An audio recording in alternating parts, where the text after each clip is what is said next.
Warning. The Federal Communications Commission has determined the following content to be emotionally harmful. Funny things that you think's funny aren't funny. Give me cocks all the time. I want cocks all over me. The Alan Cox Show kicks ass, man. Welcome. Show me what you got. You're not going to see a lot of cocks on TV. Alan Cox from the Alan Cox Show. I don't know what it's about you, but I can't even stand your voice. I think you're the biggest asshole alive. It's gonna be a great show. Let's kick it. I'll say kick it, and you'll just kick it with a tasty groove, okay? 1, 2, 3, kick it. Kick it. Come on. God damn it. Could you one time kick it? What the? Alan Cox. Here we go. He'll ad-lib. He'll be fine. It's the Alan Cox Show on 100.7 WMMS.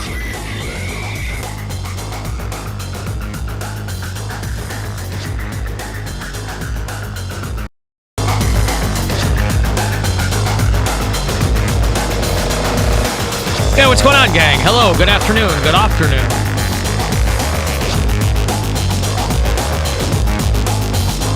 What's up? My name is Alan Cox. Thanks for being here. If you chose to, welcome. Say hi to Bill Squire, who's right over there. Hey, creepy hugs, everyone. Thanks for listening to and watching this episode of the Alan Cox Show. Don't forget to like, subscribe, and share a cold one with the boys. Hey, there's Mary Santora. Hi, guys. No babies. The Mary Santora, as she's often referred to in mixed company. Yes. The Berea, Ohio's favorite daughter. Is that safe to say? I think so. I know I've asked you before any other luminaries to come out of Berea, Ohio, and I'm sure there are some. Jim Tressel? Maybe known to some, unknown to others. Really? Is he from Berea?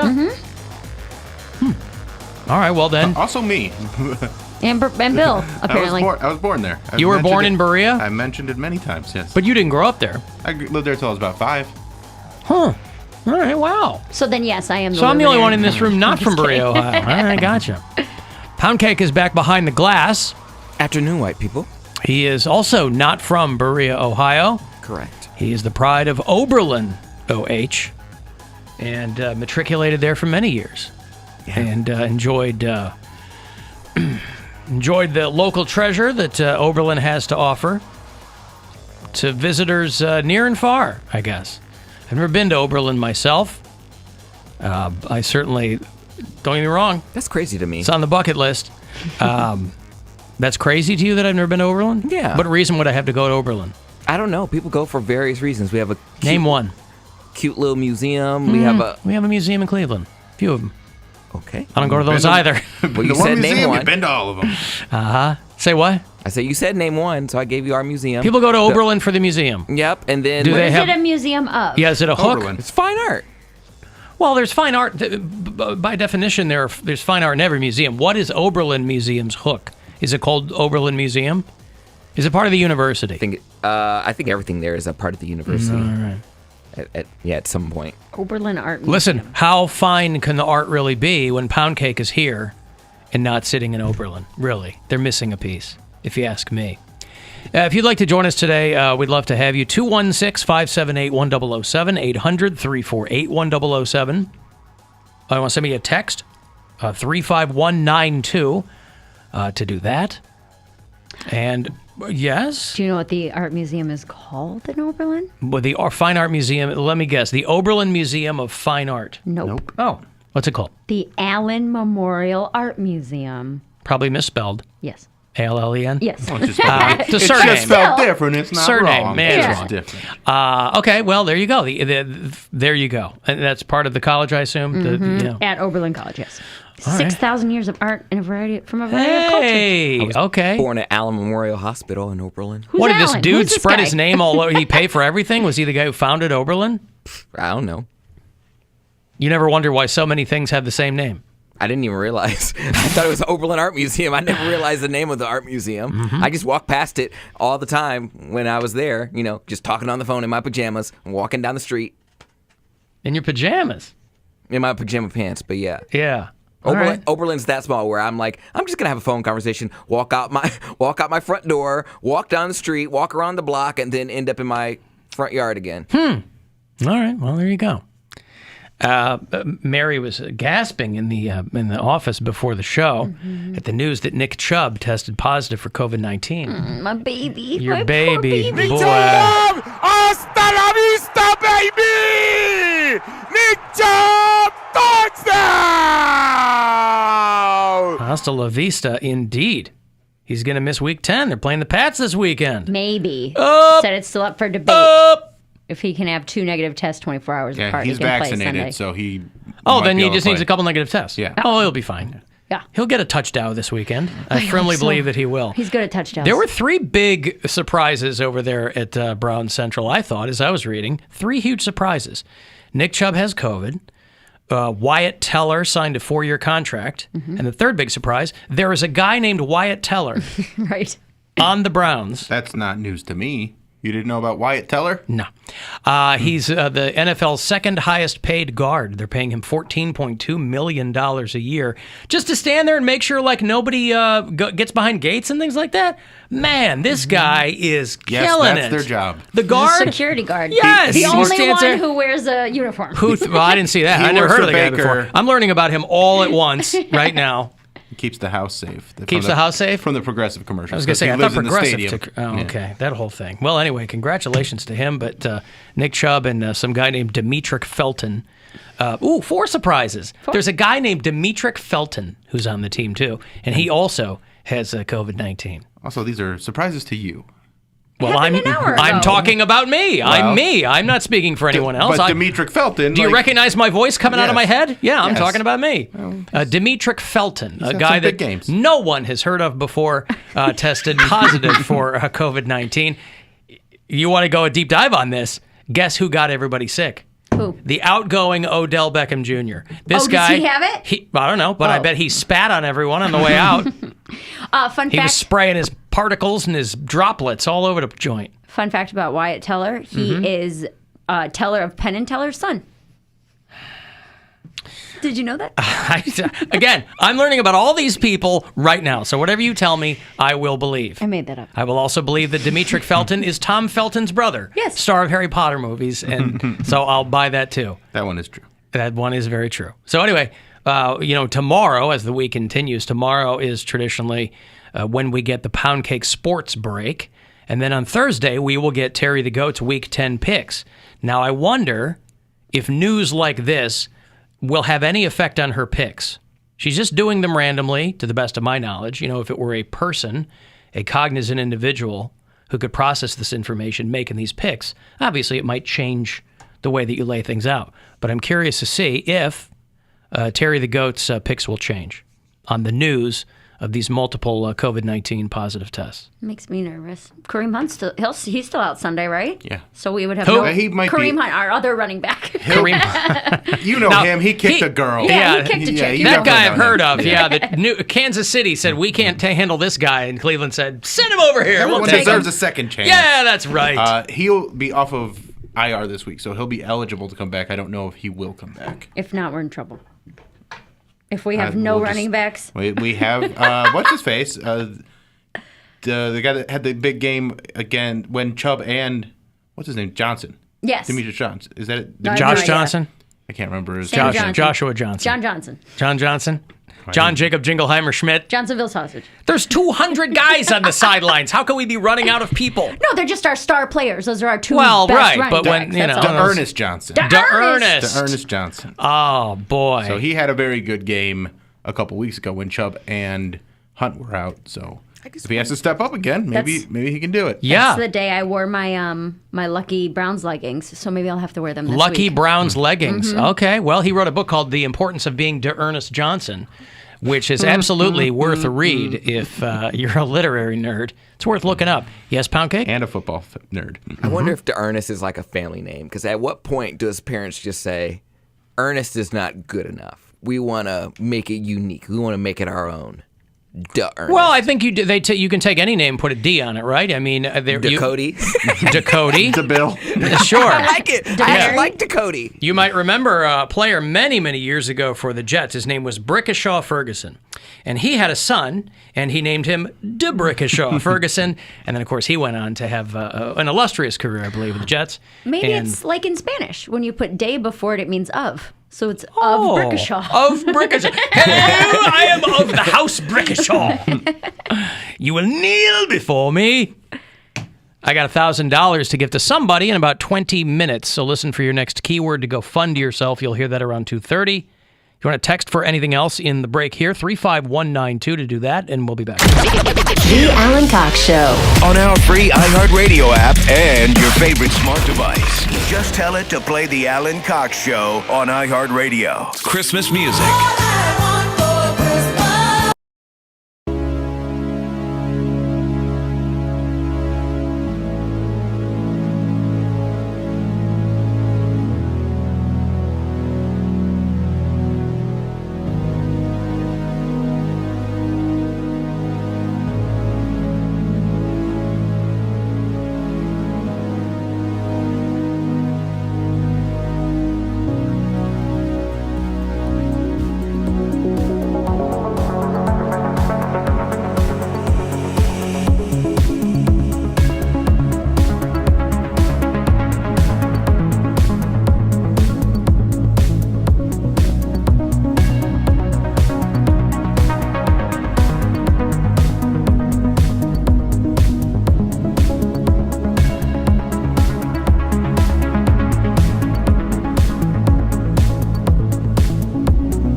day. Except Steelers fans, they can go until the handle falls off and you have to get a doctor to pull it out again. The Alan Cox Show. On 100.7 WMMS. Well, they beat my Bears last night. It was a heartbreaker. That was the dumbest game. There was just some really, really ridiculous officiating during that game.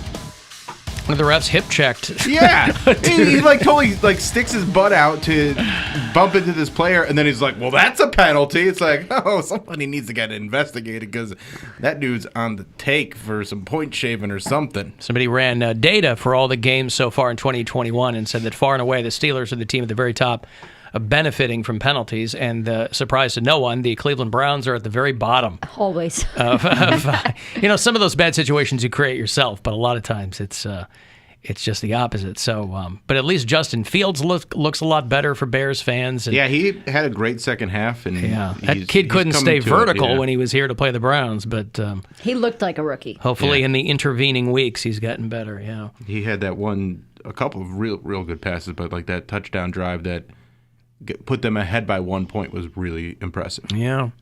The Cavaliers are off tonight. They will play tomorrow night. Speaking of injuries, Colin Sexton's out for a bit.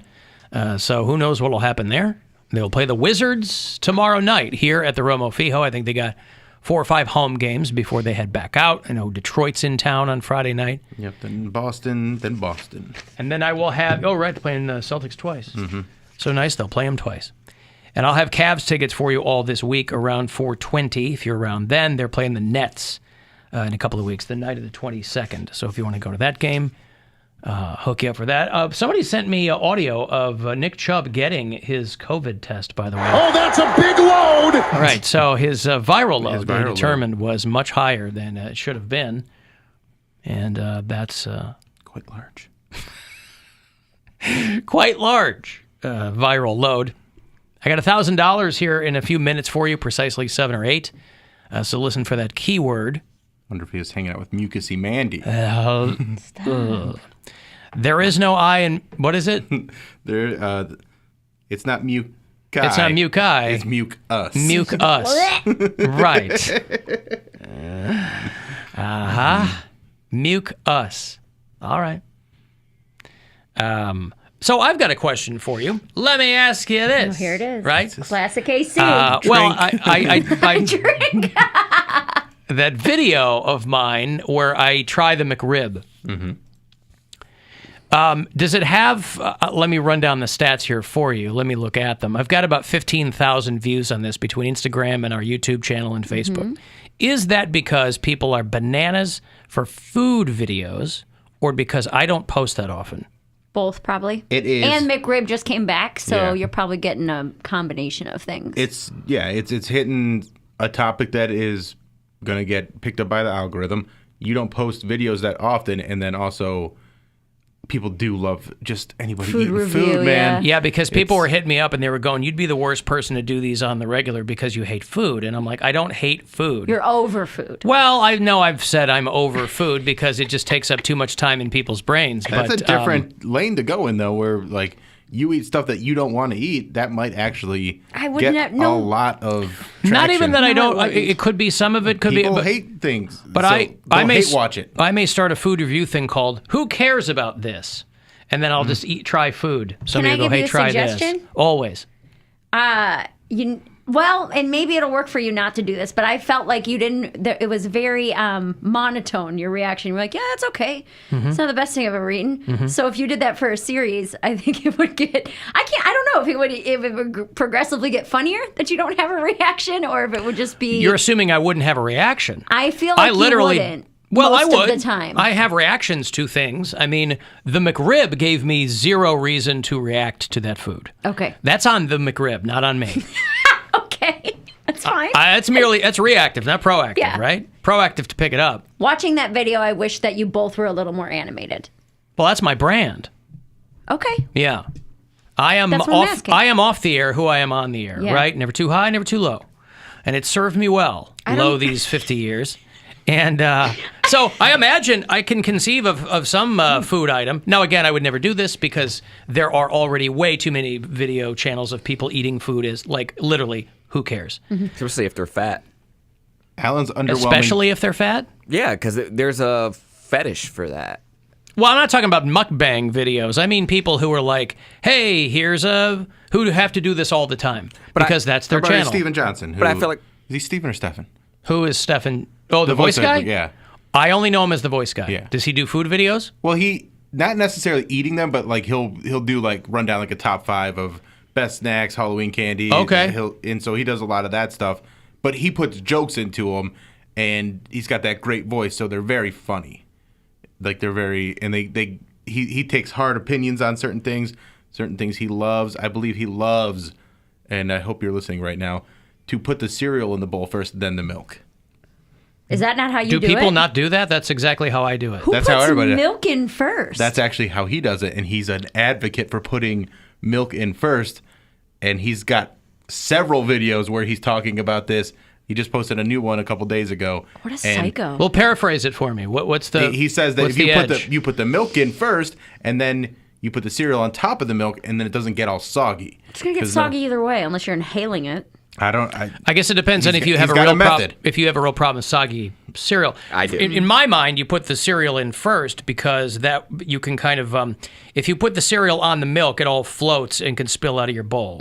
Cereal first, you kind of use the milk. You got to fill it up all the way to the brim of the bowl, and then you can't fill up the cereal bowl where you're going to eat it. You have to carry it across a room so it might fall out. I take my cereal very seriously. Yeah. I mean, I eat cereal practically out of a salad bowl. So I love cereal. I used to live on it. I don't eat it all that often. Like maybe I'll have it on a Saturday morning. But when I have cereal, I eat cereal. Well, it's like I was talking about snacks yesterday, things I can't keep in my house because I'll eat the entire thing. Chips are the number one, cereal's number 2. Like if I get a box of Fruity Pebbles, which I understand is a children's cereal, but it's my favorite cereal, I will eat an entire box over the course of a day. Well, I'll have also, it for breakfast, lunch, and dinner. But that's also not necessarily on you either, because unless you get the quote-unquote family size, no one has a family that small in this country.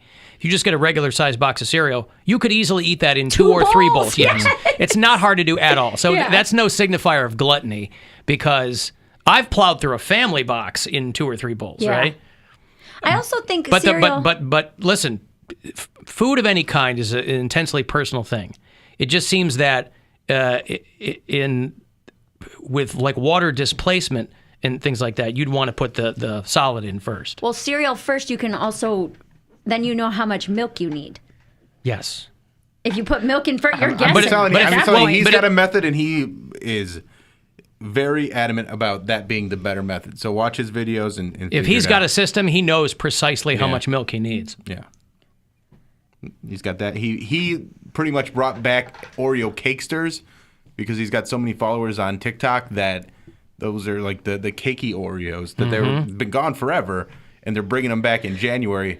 Basically because he started this whole campaign like, hey, they got to bring these back. They're the best snacks ever. And that was him, pretty much all on his own. Back to you doing food reviews. Which I'm not going to do. This is a hypothetical that I was asking because I got a lot of play on this one video, and I assumed it was just because I don't post that often. Yeah. It really had nothing to do with the food. We had talked about here on the show that I had never had a McRib, and then in real life talked to my friend Andy, who had never had a Big Mac. I said, hey... let's do this, whatever. It'll be a one-off and it'll be funny or whatever. But again, to your point, I'm not going to go, oh my God, this is awful. A, most people know it is. B, it's not. It didn't engender that in me. If something did taste that bad to you, would you have that reaction? Maybe not. That's what I mean. So I don't do these a lot. Alan's monotone food review. Yeah. So anyway, this isn't very good. Like and subscribe. But that's my hook. This is delicious. I'll probably eat it once every 6 months. You know what? I will eat this every single day. This is so good. This is dancing around in my mouth. My taste buds are exploding. Oh my God. Give it a meh out of meh. Yeah. But I mean, the Cakesters are basically them ripping off the old Hostess cupcakes.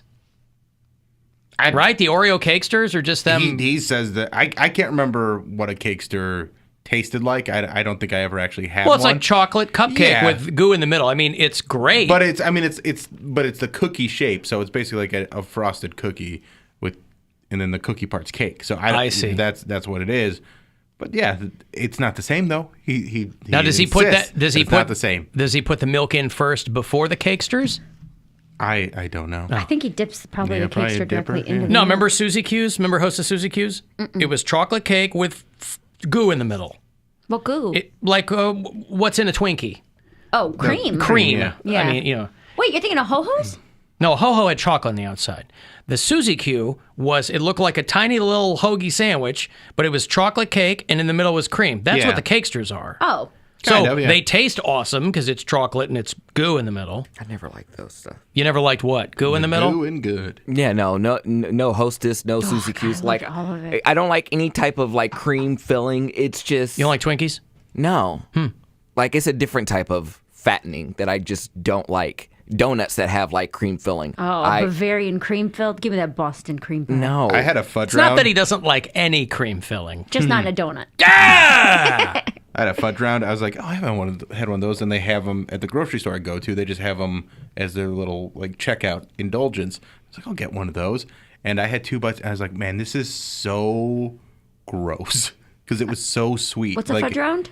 It's like, like the oatmeal raisin. Not but like the oatmeal cream pie. Cream pie. Oh, God, it's I like love that. oatmeal cream pies. Those are great, but this one is like the chocolate version of Chocolate, that. yeah. So Oh, it's like okay. a fudge version. Yeah, it's like yeah, a yeah. brownie with frosting in the middle. Oh, I don't think that would be good. It was like I used to absolutely love them, but it's just so sweet that I was like, I can't even handle this. It's too much. Oatmeal cream pies also don't stand a chance. I'll eat Yeah, those 4 are or good. 5 of those. Like, Well, and then so they make the frisbee-sized ones. Yeah. And I'm like, okay, I get that the whole bigger is better thing is Those what's ones are like 700 calories. Well, that's what I'm saying. ridiculous. Who's eating those? Like, if you want the taste, a small one's just fine. Mm-hmm. More is not going to satisfy you anymore. Oh, yes, it will. It will. You think it will. If you're trying to get on 600 I pound don't life, think it that's will. what you need.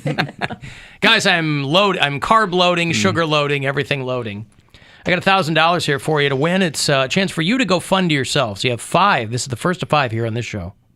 So listen closely and good luck. The Buzzard wants you to go fund yourself and score $1,000 now. Text the nationwide keyword BANK to 200-200. You'll get a confirmation text and info. Standard data and message rates apply in this nationwide contest. That's BANK to 200-200. Good luck and go fund yourself from 100.7 WMMS.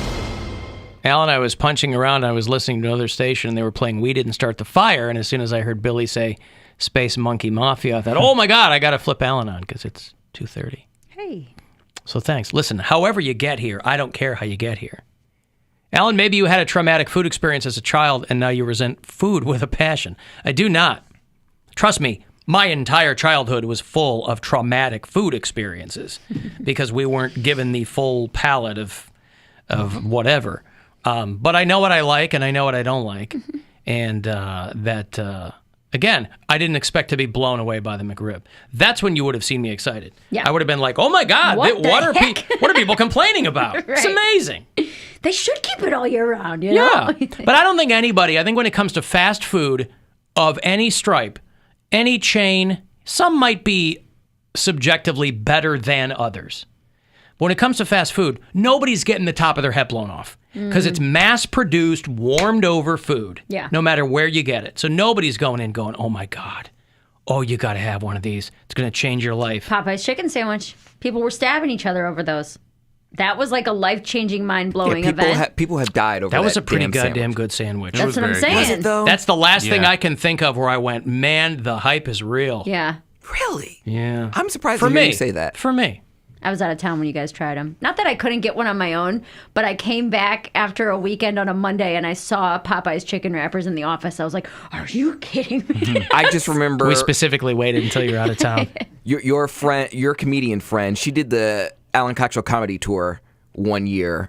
And she was doing she has a big following on Instagram, and she was doing like an Instagram live about Jasmine, Oh, yeah. Jasmine Carter, yeah. She's just like, I cannot believe that people lost their life over this damn sandwich. It is not that good. And the way that she was describing it made me laugh so hard because it's true. She's like, Well, no, if the question is this sandwich good enough to stab someone, the answer is unequivocally no. But Was it a are- really good sandwich? Listen, you get somebody on an off day, maybe we got him on a really on day, because that was good. people were rioting. That was good. thinking people were holding out. I still can't get one. There's a Popeyes down the street from my house, and I'm like, you know what? That's just because they don't have any employees. No, but like I roll through there, and I'm like, so can I get before I even get the Popeyes chick out of my mouth? She's like, we're out. Well, I'm they're like, prepping all those Thanksgiving. Okay. They're doing Thanksgiving turkeys. They're doing Cajun turkeys for Thanksgiving. This was months ago. I'm talking about though, because I just was like, well, Maybe you can get one now then. If you went months ago. No, I'm not gonna go. I'm on a diet. Forget it. Yeah, the King's Hawaiian on the nightstand diet. How's that going? If that's all I have for dinner. What did you eat last night? After the show, you go home. At the end of the show, we're talking yesterday about Ooh, my mom was how so mad. Poundcake is staying at his mom's this week because Now, that would be the show I'd want to watch is Alan reviews food that Poundcake's mom got for him. But we were talking about how Poundcake is at his mom's this week because his roommate's got COVID, and so he's steering clear before he goes to Mexico. And so his mom, because his mother infantilizes him, she wants to give him all these things that, despite him going, look, I'm trying to like not do this. You know, I don't want that stuff in front of me because I'm trying to like, you know, get ready for Mexico. She'll put King's Hawaiian rolls next to his bed, like in a bag next to his the bed. Original packaging. In yeah. the packaging, right. And why would she be mad at me, by the way? She's doing ridiculous things. She gets why mad would she that be... we drag her. She's like, I'm just trying to love you, and I'm just trying to make sure Well, I'm that not you're dragging fed, her. you got I'm food in your belly. dragging what she's doing, which is putting a bag of King's Hawaiian roll. First of all, I didn't know people ate those as a snack. Second of all, Listen, if I have I'll from time to time I'll get those, and I will just eat them as a snack. I And they're peeled it so apart. I'm like, good. this is like cotton candy. I'm literally eating it like it's cotton candy. Like, oh my god, just I'm all straight out dying. of the bag. It is. I'm like, it was like Cotton candy. I'm like, this is so great. I should not be eating this. he puts it on a stick and just It's like 90 calories per roll. It's way more than that. No, I mean, I looked on the nutritional pack. I think it's like 90. And those are small rolls though. So yeah, they're small. But it's a lot of sugar. But that's still a lot. You have No, according to this, it's only 5 grams of sugar. No, really? For the little rolls, yeah. No. 90 calories, 5 grams of sugar, 1 gram of saturated fat. Look at him being healthy over there. Look at you, Cody. I'm just saying. You're trying to Now drag eat him a up. package of 12, then. so what did you eat last night? I stopped at Applebee's and got salmon. But so I got my little salmon dinner, and That's salmon and broccoli? Salmon, broccoli.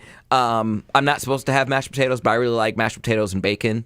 Like, so I did get that. Oh, they put bacon in God, it. mashed potatoes are so good. Yeah, so I ordered that, and I come walking in, and Mom, she's just like, "Ha!" I'm like, "What?" She was just like, "Did you eat?" And I'm like, "I got something." She's like, "What'd you get?" And I was just like, "Well, no, I just stopped to where I got something." She's like, "So you don't want pizza?" I was getting ready to order pizza. I'm like, "Mom, I'm on a diet." She's like, "So you can't eat pizza? We could get veggie pizza." I'm like, "Pizza's not diet food." But also, why would she wait until you got home? Why wouldn't she text you, hey, I'm going to order some pizza? Because she wanted to see what I wanted. Oh, man, your mom, she just lays it out for you, She's doesn't like, she? "I'll get it for myself." Yeah. I'm like, "Well, don't have that because you're not going to eat it all. It's just going to And be she's sitting also, there." if it's just her, she's not going to get a veggie pizza. Exactly, and it's just gonna be sitting there. She's like, "I'll take a little something to work, but I'll leave it on the, I'll leave some in the fridge. Don't leave it in the fridge." She's like, "Well, if you're on a diet, then you should have willpower." And right. Boy, she's coming and going with you. Testing These you. are all tests. I want you to live with your mom forever. No, you have so much to talk about now. Yeah, no, she's on another. Can you have her on your podcast this week? I can't. Not this week because she's at work the rest of the week. She was off the first 2 days. Oh, you idiot! When does she get up? We're actually on opposite schedule, so I mean. No, I know that, but she sleeps during the day. But when does she get gets up right around 5, like in our Around prime 5. time. Okay, so she hears like the second half of the show. And it's usually when so we're if I'm gonna dragging talk her. if I'm going to talk about your mom, Yeah. I should talk about her in the first half of the show. Like Yeah. right now, she's still Yeah. sleeping. Because around 5, 6:30. But her friends will tell her. Yes. Yeah, she just wakes up and hears us talking crap And about her. she has like, an old-fashioned clock, too. So it just, the clocks that play the radio. So she has it set to WMMS. So right at 5 o'clock, it's just like, so let me tell you about my mom. But this isn't even making fun of your mom. I would make fun of anyone who put King's Hawaiian rolls by the bed for you to snack on. I get real into my shows. I'm just like, oh my God. It's like I have the King's Hawaiian rolls like I have a popcorn and I'm like watching a movie, just throwing them in there. Yeah. Yeah, I mean. Well, apparently we're off the air right now, so I'm going to go to a break, and we'll figure out what's going on there. So let me do that. It's the Alan Cox Show on 100.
1017 WMMS, Cleveland. Call the Alan Cox Show. You are talking about the nonsensical ravings of a lunatic mind. 216-578-1007 or 1-800-348-1007. Now we're back on. Apparently there was somebody bumped something out at the transmitter side. So nothing I didn't hear. The trouble is with nobody here, we have displays in the hallway that'll tell you if the radio station's off the air. And if you run into somebody like Mary did, you go, hey, do you know? And they'll go, no, just keep on walking. Yeah, I don't know. Call so whatever, yeah, whatever. It'll come back. 216-578-1007 if you want to join us live. 800-348-1007. If you want to call and welcome us back. Bruce Campbell. I love Bruce Campbell. He'll be on the show a little bit later on, from The Evil Dead. And what else? God, he did a show called Briscoe County Jr. many, many years ago that I loved. Man. I think that was one and done as far as seasons for that on Fox. Was the USA show? Burn Notice. Yeah. He was on Burn Notice. That one. He was good in that. Ash versus the Evil Dead, which ran a few seasons. And, so I'll talk to him a little bit later on. He's got a new film coming out. And I think he's got another book coming out, too. He's going to be in the Doctor Strange sequel. Oh, yeah, because it's directed by Sam Raimi, so. Oh, is it? Yeah. That makes sense. He didn't direct the first one, though. No. Who was the guy? I thought that guy was going to do the... Scott Derrickson? Yeah, I think so. I thought he was going to do the second one. Oh, Sam Raimi's directing it. It's probably done, though. Right? They're going to drop it next spring or something. It comes out in May, so I think it is done shooting, but that's a movie that's got a few special effects, so that probably takes a little while. Just a couple. Yeah. Yeah. Alan Cox Show After Hours line. If you want to call us and leave us messages there, you can do that anytime.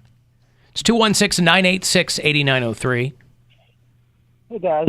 Heard you were talking about WKRP and how they felt responsible for some of the deaths at the Who concert. But what people are forgetting to mention is we're coming up on the anniversary of the turkey drop and all the people that died in that. WKRP is playing a very dangerous game. The most deadly station and sitcom ever.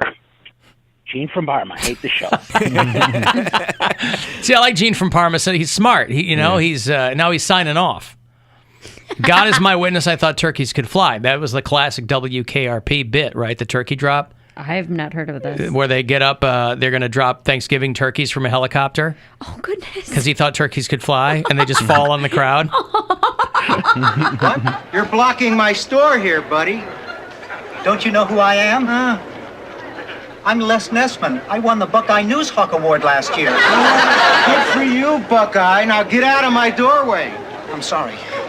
Creep. So far, so good, huh? It's a helicopter, and it's coming this way.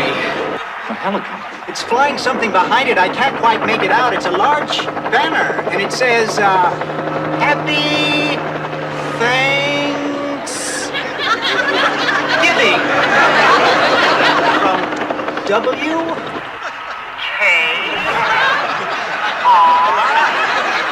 See, this is back when music stations used to have news directors. Every radio station had a news guy. They had one here on MMS, I'm sure, many, many years ago.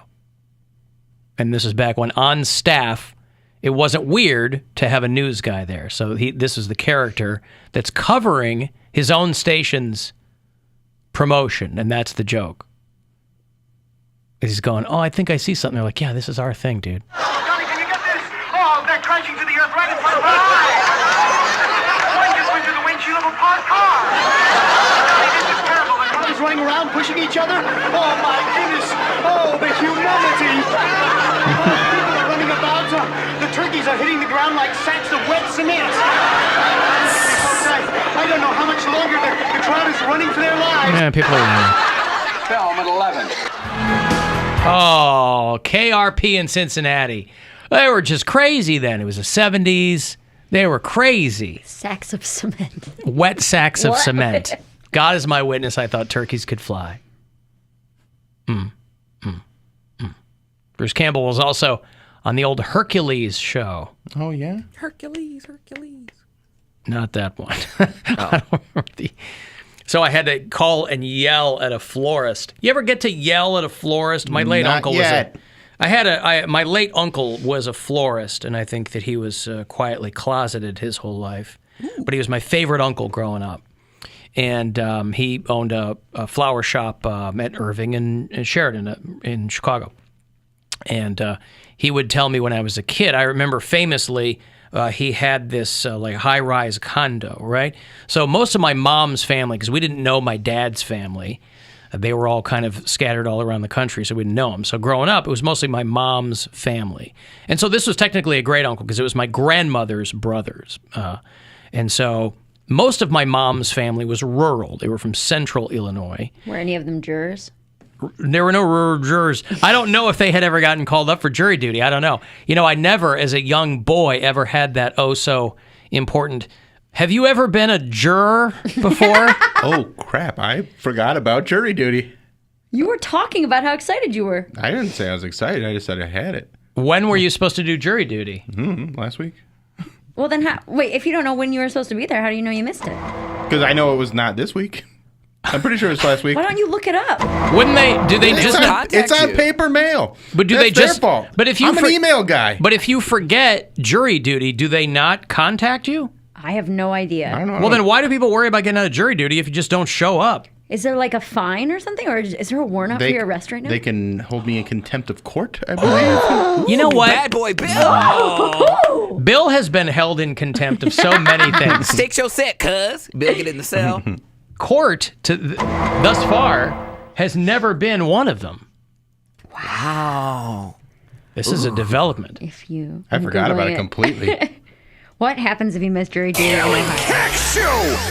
Exclusive news update! If they I don't even mind that derail. You were supposed to be up for jury duty, you think last week. You got it in the mail. I'm pretty sure it was last Wednesday I was supposed to... I think I was supposed to call in on Tuesday and figure out... Yeah. You can be summoned and held in contempt of court. Well, and they if you're better found- email me because I don't No, it's check not gonna paper happen. mail. This is a confession. That's on there. They have to update the way that they That's contact not me. how. No, that's never going to work. First of all, sorry, sir, I don't like mail. It's not going to get you out of It's it. a- Kramer? It can be up Paper to mail. Paper mail infringes on my rights. No, it doesn't, and it can charge. They can charge you up to $1,000 and 3 days in jail. Ooh, 3 days, that's good show Bill content. Squire's out. We're not going to have live video feed for the next 3 days. Do the podcast Doing from a jail. nickel. Imprisoned for not more than 3 days, possibly both. Imagine if he gets thrown into jail. Next week, this show is going to be me and Corey Roddick. Poundcake will be in Mexico. Bill will be in the Stony Lonesome. I'm in Philly. And Mary's in Philly. It all depends on if they actually had a trial. They might not even had the trial, and I might have been off anyway. Yeah. So I don't even know. It seems like you would have gotten some kind of indication one way or Some the sort other. of call. Yeah, I didn't have any. Unless they do that when you get there. They say, hey, come on this day and we'll tell you what to do. Well, you're supposed to call the night before. Because I got called for jury duty during lockdown, and they weren't doing it. Yeah. So they're just like, keep calling back, and so I did that for a month, and then it expired. But you didn't call the night before this run. No, I forgot. I got other things going on. But that's not something you would put in the calendar in your phone. No. Like I put everything in the calendar I'm of my phone not because you. I know I will forget. I'll forget anything. So I put everything in my phone. Well, I forgot. So what are you going to do Now about what? it? I don't yeah, know. Like, what are you going to do Wait and about see if they it? come and get me. I don't think that's how it works. What do I do? Call them and be like, hey, I forgot. I don't know. I've never been summoned to jury duty before. I have no idea. Oh, you haven't? No. So there's a couple of possibilities here. Either he slipped through a crack in the system and it's gone entirely unnoticed Until it was now mentioned publicly. I'm coming back with face tats. Or this is my polar blast punishment this year. I Go to jail. I'll fight it. I'll fight it all the way to the Supreme Court. boy, what if you get a bill for $1,000 because you skipped jury duty? You have to pay it, right? But here's the thing. Why, if you can just forget it, let's say he didn't slip through the cracks, let's say it went on as scheduled and nobody noticed he wasn't there, then that would be your default way to get out of jury duty is just not go. That's why that can't be it, because then nobody would ever show up. I think you're right. Yeah, but I've also seen here. people be like, Come and get me. yeah, they've said they're like, okay, then do it. Right, Okay, then but they- okay. they're not going to expend resources to go get a guy who forgot about jury Right. duty. You ain't got They no, might. ain't got no money. Yes, they might. Is this for Lakewood City or Cleveland City? Lakewood, Ohio. That's Oh, where I Lakewood live. got Yeah. money. Never mind. You're screwed. We'll see. They got money. Hey, Sally, Yeah, what's up? nothing. How are you? Just chatting with Bad Boy Bill. So I have gotten multiple things for jury duty and have never shown up for any of them. So how do they ever get anyone then? Because a lot of people do. People want $26 a day. I mean, You don't sign for it. The postal system sucks right now anyway. People are not getting a lot. oh, you blame it on the USPS. What if they send the postal inspectors after you, Bill? We've established they're strapped. Come and get me, coppers. Unless they want to have us sign for a jury duty notice, how can they prove you got it? But then why hasn't that always been the excuse? I didn't get it in the mail. Because there's too many people that have to abide by rules. And they feel I believe too bad that. not doing Well, it. I like to think of it as doing your civic duty. I realize that's not a concept anybody has that anymore, too, but you know. Yeah, that too. Yeah, that too. Right now. Huh. Okay, so Sally So is I've never shown up, and I am 48 years old. You guys are all incriminating yourselves right now. You guys Sally are doesn't. We don't know Sally's last name. we don't know anything about. We don't know Sally's her first name. Yeah. Sally's No, not You really guys are just shouting, "Come and get me, coppers!" She's on the lam. They don't know where I live. That's right. I got Poundcake, your phone I'm number, gonna put her on hold. Get her address. You are fine. We're gonna be jury duty bounty hunters in here. And the dirt, the big. If they give me your bail money as a prize for turning you in, I'm going to do it. I need $1,000 that bad, just so you know. You can just wait till 3:30 and go fund yourself, Mary. She's not eligible. Oh, that's right. I work here, contrary to popular belief. All right. Thank you, Sally. Yep. Bye. All right. Chet, you're on with Bad Boy Bill Squire. Hey, what's going on? How are you? I'm well. How are you? Hanging in, man. Yeah, back in 2007, I got summoned to go to jury. Now you sound like Mary. Back in 2007. I think it must have been like 2007 because I think that was the In summer Maria. that in Maria. 2007. Take us back there, Chet, will you? Yeah, and they kept changing the date. So I kept calling, and the third time I forgot to call, and I totally missed it. But there was no repercussions. Nobody ever called me back. I never got a letter from anyone. Yeah. So I just brushed it off. And I never heard from them. Okay. Well, then I guess Although I did move to Arizona in November. Well, yeah, that that'll too. do it. Right. Skip town, man. So then that means that people who, and I guess this is why a lot of people think that civic duty is duty, quite frankly, is because there's no repercussions for it. You know, that's why people are always trying to get out of it, and and I get it. You're a working person, and it's not easy to take a couple days off to make $20. Bill's driving home and just whoop whoop. I got summons again, probably last 5 years, and the restaurant I worked at, they wrote a letter and they excused me. Wow. Look at you. So I got out of it twice. Bill, does the restaurant you work at, will they write a letter for you? Oh, yeah. I know a lot of people that work at restaurants. They can write a letter. They'd be like, no, if you work on the radio, you have to come in. What if I work at Taco Bell? Right. Have a good day, sir. You're doing the Lord's work. Yeah. Okay, thanks, Chet. I heard, won't like. All right, later. All right, tell you.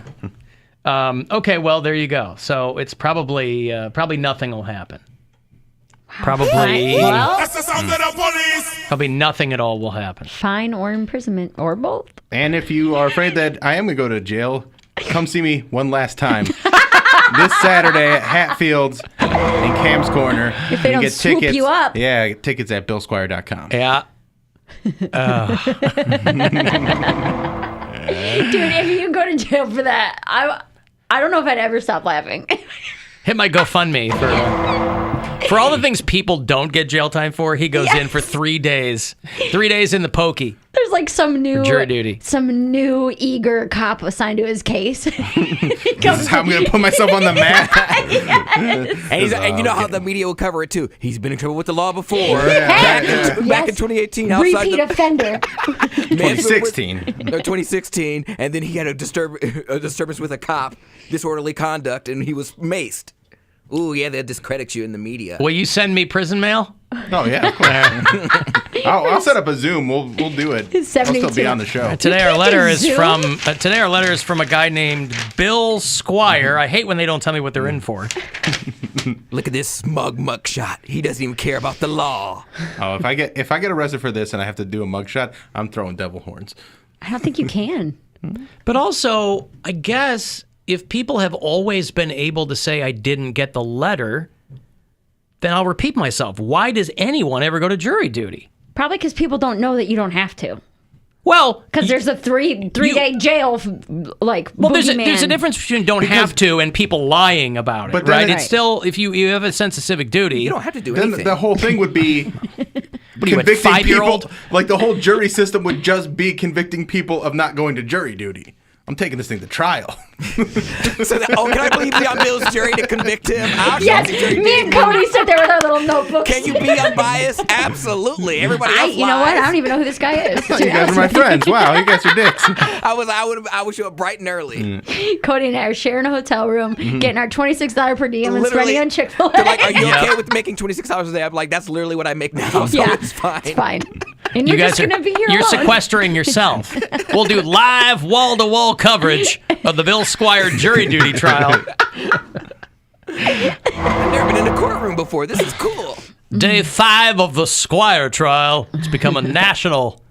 I've done jury duty. It hasn't been for a long, long time. The frustrating thing, and I'm sure this is why people don't want to do it, is you sit there twiddling your thumbs all day, and then you get dismissed because if you don't get called early, they end up with 12 people. Yeah. And they go, thank you. Have a good day. We're done. Yeah. I want Bill to walk out of the courtroom and then just stand on top of an SUV and start waving at people. Like, oh, I'm fine, guys. It's If you okay. get tackled by 6 cops on the way out of work.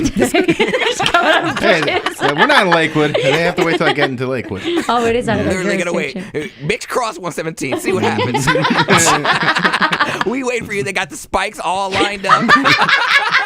Tigers get blown out. Drag them out of the car. That's the sound See of what the you need? police. You need a black decoy because then they won't be as rough with you because he'll be filming everything and they're not Resisting going to arrest. ruffle any feathers. You got any black You want to friends? stay with me until the heat blows over? Yeah, there you go. I'd be like, this is the guy you want. Excuse me. Black decoy. He needs a black decoy because they'll be more respectful. They're like, sir. Man, you should put that on Fiverr. You could be making a lot of money acting as people's black decoys. Cody Brown, black decoy. Yeah. But I have to charge half the price. You want the full price, you know. You got to undercut other people. Yeah, I mean. Okay, but like if you say, I don't know if they can send you a bill for $1,000, like a fine in the mail. But like if you They'll garnish say his wages. Well, that's what I was going to say, because you can say that for like medical bills and stuff like, oh, I never got it. I don't know what happened. And then they just either send it to collections or take it out of your paycheck. Again, Yeah, not we'll saying see. that this will happen. I don't think but anything's going to happen. I think it's going to be nothing. The fact that you just snubbing your nose at the law, they might Right. just make an example out of you. That's what I'm saying. Public figure, lots of followers. They'd be like, oh, you got that big This is what fancy happens when you apartment miss jury duty. overlooking the lake. But then I wouldn't say anything. I'd just be like, then they're not making an example if I don't say anything You about wouldn't it. be here. If they went all the way to make me go to jail for 3 days. Yeah. They want to make an example out of you, Bill. Do it on the weekend. Here I've been displaying for years now. I've been displaying a kitchen magnet that says "Do better," and this guy is over here skipping jury duty. Alan, this is Independence PD. Could you ask Poundcake to come open the door so we can come get Wild Bill, please? You mean you guys don't even have like a swipe up? You guys can't even get up to the 4th floor? Oh, man. Why would they have one? They'll just land They're on the the. police. They're the law. They can get anything they want. You can break it down. They'll pull an MRAP up or something. They'll land on the roof and just rappel through the windows. You While know? we're All of here, a sudden they just come screaming. Right out the window. Like tackling me. while we're here, can we He owes just us wrap up $1,000. They caused $35,000 worth of damage. we're out here in a couple of months anyway. Who cares? We'll just have some open windows in November. What are those big long things that they break down doors with? That's what the battering ram. Is that what they Yeah. 10 of them. Like, Alan, if a bunch of lazy, apathetic bastards never report for jury duty, how will I ever get a jury of my peers? That's an existential question that only you can answer. I guess mistrial. Yeah. Getting a mistrial. God, what a good story that would be, though. If I got arrested. If you got arrested for skipping church. Bill could never be on any type of Next government album, position. for sure. Right. I was telling the story last night at the rock shop of when I got arrested, and now I could have another story about getting arrested. It could be a whole album. You're never great, going to believe this. Yeah. Could Mike just and Mike and Parma points out that you might have to change it on Friday to the Friday pat down for the. It's Friday! You got to smuggle things in your butt. Take some Cleveland whiskey, put it in nature's pocket. Nature's pocket. Make sure you don't drop the soap. Don't drop it. Don't drop it. Soap dropper, soap dropper, soap dropper. Right. Bill's smuggling in a cell phone. That's when he was like, I'll be on Zoom with you. I was like, you think they're going to give you a laptop? Guys, I'm You're calling in jail. calling the hotline. Wow. But great next comedy album, Bad Boy Bill. It's just arrest stories. Liquid's Most Wanted. Yeah. I feel like I would need a few more arrest stories if I was going for a full album. You could do 35 minutes. Just get really good at storytelling. You got 3 full days to work on nothing else. Already pretty good. I wonder if there's just a whole department in the Lakewood Police Department where they're all dedicated to people who don't show up to jury duty. Yeah, I don't think so. They're like, listen, I'm not getting that vibe. But what if they put a warrant out for him and he doesn't know it? That's what I'm saying. And then just like he's having, they're like Landshark Candygram, and you open it up, Or thinking there's they a see him at a package. show. He dedicates his life to telling people to come see him. Bill Squire, yes, you've been That's what I said. served. Come get me, coppers, this Saturday at Hatfield. They're like, welcome to the stage, Bill Squire. And he just goes on stage and then taken off immediately. That happened to a They comic throw years ago. a at manila Hilarities. envelope at him. You've been served. Right. Wait, what? A comedian got pulled off stage and arrested at Hilarities. Like, this is like 20 years What'd ago. he do? I don't remember. I just know that he got arrested at the club. And then everyone's like, what Yeah. the hell? Can we get a refund? Oh Or- God! When we first moved to Cleveland, went to the Bone Thug show at the House of Blues. The first show we ever went to in Cleveland. We'd only been here a couple of months. There were 100 people on that stage because I think they were trying to confuse the cops. Like there was somebody in the entourage who was like had a warrant out or something, and the cops were coming in the back and they had dudes hiding under the table. It was wild. goodness. Yeah, they were trying. That was the Those are my vibe I was How hearing. about not have someone who has a warrant on the show? Like on the stage. Well, it might be hard to keep track of if you have a lot of people in your entourage. I don't know if they're Yeah, and maybe you don't know you had a warrant because you didn't even know you had jury duty. There you go. Yeah. All right. Call the Anyway, Miz. Someone call the Miz. My uncle was a florist. This building's going to be like Nakatomi Plaza. Good thing. Yippee-ki-yay. We'll have the heads up if they pop up here because we Melon got the farmer. big window. Yeah. The whole SWAT team will be down there. Oh my God! If there is any Independence Police, just come by and Come flash your screaming lights. by. And They What a sometimes great camp practical out joke. here. it took him 45 minutes a day when there was the dude just trying to like get in here. That one, like Yeah, oh, that we were crazy supposed to guy. talk about that. Yeah, he's sitting in the parking lot like I need to talk to Triv. It's like, All right. I wonder if he'll show up now. I've got to take a break here. I'll have those Nick Mason tickets for you on the way back. If you were a Pink Floyd fan, Nick Mason's Saucer Full of Secrets is doing a show in February at the Akron Civic Theater. A lot of that old, early Pink Floyd stuff. Nick and the band are going to be playing that. So I'll have those for you after the break here. Another chance for you to grab $1,000. You never know when that will come in handy. Your chance to go fund yourself coming up at 3:30. It's the Alan Cox.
right, if you were a fan of Pink Floyd, specifically their early work, longtime drummer Nick Mason is on the road with his band Saucerful of Secrets, the name of Floyd's second album, of course. And so you're going to be hearing a lot of iconic early Pink Floyd music.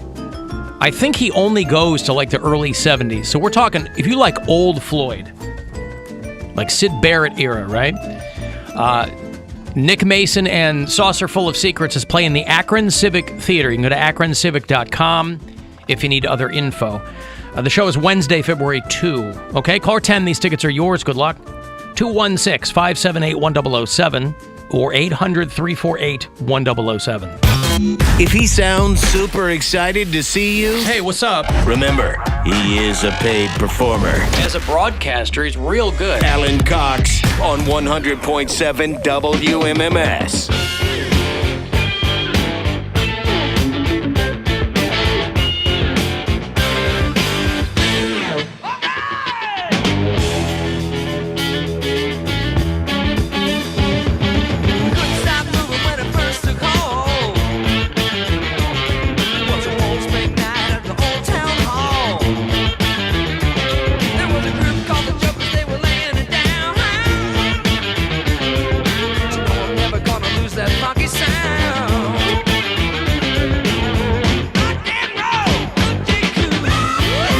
I'll have another $1,000 for you in about 7 minutes. 3:30, next chance for you to go fund yourself and get some of that money. Hey, Mike, what's going on? Hey, Alan, hate the show. Hey, thank you. What's up? Oh, this is Mike from Mistaken Lakewood Bail Bonds. We have a really extensive list of references to like the Mary Santora Registered Sex Defender Fund.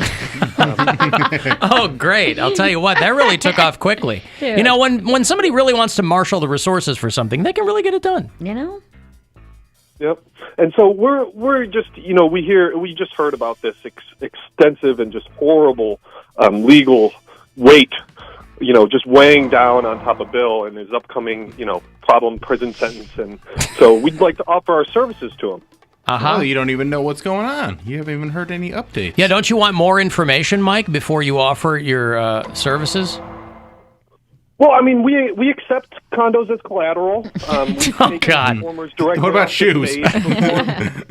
Gonna make a pair of a down payment with a pair of Jordans? Mm-hmm. Squifle Tower might be on the block. I mean, I can't imagine it would get to that point. But listen, we'll keep you on speed dial, okay, Mike?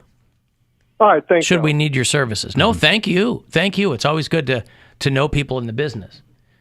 You said that you had an update, though. Yes. Bill. Yeah. Because in the break, you got information that quickly? Well, I called the courts, and I was like, well, I should figure out what I can do to make the situation right.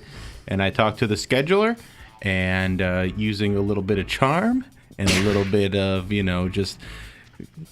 just the folksy fun Bill that I am. He talked to her like he would talk to, say, Mandy Mucus. Yeah, that's right. Yeah. And, she said it didn't go to trial, so I had nothing to worry about. She could be misinformed. Why do you want me to go to jail? Because I think it would be so funny. So if you I hope you to go to jail. But I don't do anything wrong. I made one mistake. That's all it takes. Yeah. But yeah, and you also, you don't know what, maybe you have jury, you don't open your mail very often. Yeah, I do. I open my mail every day. You said you hate opening your mail. I open when my we mail. talked about this, the first time we talked about this, yeah, I also hate. But if something comes and it's like Ohio Clerk of Courts, I'm going to assume I'm being sued for something. Right, it's not junk mail. Right, yeah. All my mail's junk mail. So. It's not like a Valpak. Well, that's or like whatever. most of mine is too. So that's why I check it like once a week, Yeah. and then we hid your summons in a Valpak. Aha! That's how we got you. You open up a Kohl's flyer, and you're like, you got to go to court. Yep, and you can't pay in Kohl's cash. Yeah. So you're not going to need Poundcake as a black decoy, is what you're saying? Nope. I am, to draw the fire? Once again, just a little bit of luck and white privilege keeps me one step ahead of the fuzz. Yep. Yeah, all right. So I'm all good. Good. Wow, you got somebody that quickly. Yeah, I mean, they're not slammed with court cases over there. Yeah, Like, but with everything is such trial cases. Everything is such a hassle to get a hold of somebody. I called the number and I was like, "Hey, I had jury duty," and they transferred me right to the scheduler. And she goes, "Oh yeah, it didn't go to trial, so your name's back in the pool, and you might get called again soon, or you might not get called again for a long time." I wonder if they go to the pool of people where the case didn't go to trial. I wonder if you get first dibs if they go back to you. I think they just go to the registration, and it's always random. It's like a lottery. Unless you serve, and then I think you get like a reprieve for like 5 years or something. I mean, I have yet to be called for jury duty in my time in Cleveland, and it's coming up on 12 years. I haven't either. It's been 32 for me. I had it twice in... How old do you have to be? Could I have been called at 18. 7? No, 18 I think is jury duty age. You have to vote, though, and you have to be registered to vote. Okay. So, were you always registered to vote? Mm-hmm. Okay. Obama won the year I turned 18. That was a big deal. Same so I here. made sure that I registered to vote.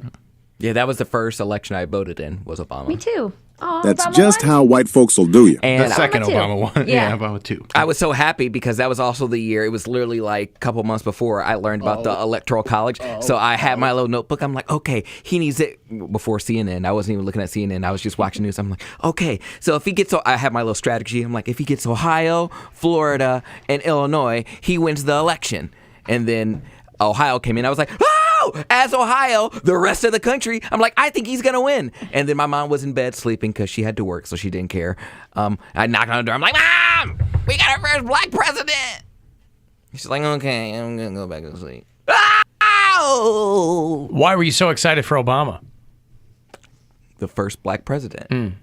It was just change. Right. It was hope. Yeah. And I liked this picture on all those little posters. That was cool. But you didn't know what he stood for or anything. You just liked that he was Change first and black hope. president. I voted for him because he was black. Let's be honest here. And I didn't want the bitch to get the nomination. All right. Interesting. Would you vote for Kamala if she runs for president? Yes. I wanted her to win. I really wanted her to be the ticket. Right, but that's different than voting for somebody. But I would have voted for her had she been the... Hell, I voted for Sleepy Joe, all right? I liked his what do they call And it? you're a Trump guy. I liked his veneers, so that's why that's why I voted for Joe. See, Poundcake, these are people who shouldn't be voting. I didn't These people, there's a case to be made for people who are not civic-minded at all to not vote. I liked his veneers. You have to have a lot of money to have veneers, so... There are no poor politicians. Maybe AOC. Obama, when he first Sanders ran. is probably the brokest. Well, okay, but in Congress, that's not saying much. I mean, you can be a millionaire and be the brokest member of Congress. Bernie's so old, man. They're all old. So old. They're all old. I just think it's so cool AOC's not old. She's hot. Old people can be hot. Name one. But hot people can't be old. No, that guy from Sean Patrick Mulaney, he's hot. He's a DILF. And he's well, gay. you like Cawthorn, too. Like, you don't... Oh, yeah, I'd stretch his wheelchair out. Yeah, no, he is. What? He would stretch his... Which part of that doesn't make sense to you, Mary? A hot old man. He doesn't even know that Sean Mulaney is actually Sean Maloney. He just knows that he's gay and hot, and that's why he would vote for him. Doesn't even know the guy's name. He'd see the guy's name on a campaign sign. I'm not voting for that guy. I'm not voting for Maloney. I'm voting for Mulaney. Where's that guy? Sean Patrick Maloney. Michael Caine. Michael Caine He's is not hot? No, he's not hot. I'm just trying to think of He's a old good people Alfred, at but this that's about as far as it gets. The guy from Illinois, not Aaron Schock, but the one that's on the... Kinzinger. He could get it. There's a couple of them. I would... No, you're right. They're attractive. Paul Ryan could get it. They're attractive people, but is that why you would vote for them? Yeah, Mitt Romney could get it. Gavin Newsom could get it. Even... What? He could. He got... Mitt Romney. Alan has his hair. No, he has my hair. And then the little bigot guy from Missouri who was part of the January 6th riot. Josh Hawley. Yeah. Yeah. The guy who wants to tell everybody how to be a real man, and he kisses his wife with like this. His lips are like pursed, like they're trying to open a safe. He's this guy accusing everyone of watching too much porn. I'm like, only if you're featured in it, Josh. But yeah, he's on a roll today. He's doing a bunch of shtick. I'm telling you, having his mom around has reinvigorated him. Is that what it is? I think it's good. You don't think he's just energized by all those King's Hawaiian rolls? All that sugar and carbs, he's going crazy. But that's I part think of that it, would though. slow him down. He wouldn't have those things if he wasn't staying with his mom right now. And I think it's a good thing for him to stay with his mom. And I think you should consider living with her for a couple of decades. Decades? Couple of decades. Like the rest Alan, of you don't them. have to be registered to vote to get called for jury duty. They called me 2 times in the past year, and I tell them I'm suicidal. And then they don't call me any. I guess that's one way to do it. I thought that's how you were on the radar, is registered to vote. Registered to vote, yeah. So, Poundcake, why didn't you vote for Justin Bibb? It was local and I forgot. It was all politics is local. Local is where the important stuff happens. But I just forgot. It's not like I didn't know an election was coming up. I just forgot that this was the election. Mm. It's all right. He's moving to Lorraine soon, so that's name going to be his mayor. Right. Yeah, who's the mayor of Lorraine? Did they just did the incumbent get reelected?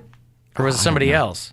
Whatever they're doing, they need help. Why are you moving to Lorraine? That's where his mom lives. My mom lives in Lorraine. You're driving from Lorraine every day? Yes, honey. I know. But would your mom charge you rent if you moved in with her? No. Then you should do that. I'm not driving all the way from Lorraine. But you can concentrate. You can quit your other job. Just do this job. Oh my God, Bill's right. And then you can really focus on your career. You're trolling me because this is coming from someone who says I need to get up from out of under my mom's nose. No. I need to I don't have more say that. independence. I don't say that. I've never said that. But Jailbird Bill knows what he's talking about. Yeah. Mm-hmm. My mom has too much control over my life. She pays my phone bill. Like, these are all things that... Again, that's not stuff that I say. Because I know you actually pay for your phone bill. It's just on her plan. I say, you want this safety net of having a day job, and that's holding you back. But the reason you have a day job is so you can afford your meager lifestyle. Jesus. Your Uber Eats. Yeah. By your own admission, a meager lifestyle. But that's, Like, I I make say. $9 an hour. But I live within my means. Right, but what I'm doesn't saying, make it any less meager. If you want, it just means you're smarter about it. If your goal is to be a professional broadcaster full time, then you can devote more time to doing that if you don't have a day job. In his defense, when I quit In whose defense? Bill's defense. Like, to reiterate his point, I quit my bartending job in 2019, and more has happened for my career as far as comedy goes in the last 2 years than it has in the first 8. It's a scary step to make, and you do have to make some sacrifices, but you can do more. You could concentrate more on your podcast. You can concentrate more on doing stuff on this show. You could be in this building more, and you could... It's a good building. Yeah, or the new building when we finally get there in 2023. So it means you have to sacrifice and live with your mom for a while, but I mean, it's not that big a deal. That's a long drive, man. And See, he's not a go-getter. I am a go-getter. He's thinking about the commute. It's a long drive. That's a lot of gas. Trying to get laid when you're at your mom's house. Yeah. He's also a single man. It seems like everybody's managing to do it. What do you mean? I don't know. It seems like everybody's managing to do it. How so? Because you hear people all the time but say your like, mom works at night. I'm living with my mom and I banged her in the basement. But for someone who has lived, not necessarily alone, but out on my own, paying my own rent for such a while, that is not something I want to get into if I don't have to. Say if I were in a financial situation and I needed to, I know I could stay with my mom, but she has enough to worry about. She has enough bills. She doesn't need me poking around there. We enjoy each other when we see each other. He likes visiting. He doesn't want to reside there. That's okay. And my mom is just like me. She stays in her room. She minds her business. That's what I'm saying. So if she stays in her room, minds her business, then you can stay with her, mind your business, but then concentrate more on your career. It would be a consideration after I get out of... Bill is very smart to couch it in trying to consider your career. We just want it for the story. I understand. We don't really care. I would literally make $0. Like, if I just had this show income and, I mean, just my endorsements, but they're in between. Talk about meager. $0. Hey, I've got $1,000 here. It's a 0 with 100 in front of it. It's a chance for you to go fund yourself, so listen closely to the keyword and good luck. The Buzzard wants you to go fund yourself and score $1,000 now. Text the nationwide keyword WORK to 200-200. You'll get a confirmation text and info. Standard data and message rates apply in this nationwide contest. That's WORK to 200-200. Good luck and go fund yourself from 100.7 WMMS. Jack Bradley, by the way, is the current mayor of Lorraine. You should see if he can get it. Oh, Jack. Yeah. Jack Bradley. Senior Bradley. Honestly, though, do whatever you want, Cody. Thanks. Honestly, though, she sounds like she's getting ready to drop some knowledge on you. No, do whatever because you want. last time I got mad at Cody for having a higher credit score than me, I was like, you should live on your own. You don't need roommates. Grow up. And now I'm like, yeah, you should move back in with your mom. Listen, nobody wants to live with their parent No, when do they're a whatever you grown want, man. person. Nobody wants to do that. Whatever path you're on. I've been on Grindr since I've been home, and I'm like, why is everyone so hit out here? Like, literally. Right. But that's what I'm saying. I was like, there's got to be some cute people in Lorain County, and all the cute ones, they're escorts, or they're literally like fake profiles. They're old, and they're just like this old profile picture. I'm like, ooh, this guy's cute. I'm like, damn it, this is like from the 90s. Like, this is back when he used to play basketball. I should have known by the shorts. A lot of chin strap beards. Oh, I was like, everyone's ugly out here. And so I was like, I can't stay here. I remember why I left. There was no money out there. Like, it's just, I can't do it. What money are you around here? There's a lot of money out in the burbs. Like, I find ground money all the time. But like, what is I found a poop 20 the other day. How does that affect you? I'm saying I want to level up. I'm not about to be. I'm the brokest one out of all my friends, and I like it that way because I feel like if I'm surrounded by what's the leveling up? If I hook up with someone, or if I have a boyfriend, or I befriend someone, You don't want to level up yourself. like I don't want to have. I literally had a dude hit me up on Grindr, was like, "Hey, I'm okay with traveling, but can you come pick me up?" I'm like, "Oh my God, you don't have a car?" Like, no, we're not doing that, homie. By the way, Lorraine to Independence is about, it says 26 minutes. That's about as long as it takes me to get to work. That can't be right. Because it's 90 the whole way. I take 90 to 77 South. Yeah. But that, maybe within the city, it's a All little right, what's your longer. mom's address? We'll just put it in. Totally. That can't be right. It can't be 26 minutes. Because it takes me like 45 minutes. Maybe the way I drive is slow. And maybe I get stuck by some traffic lights. But 26 minutes Cody, seems... you're All on a right, well, path. maybe something screwy. You're on a path, and if that path works for you, don't listen to Bill. My roommate got COVID. I wouldn't be in this situation. It ain't my fault. Like, your mom's your roommate now.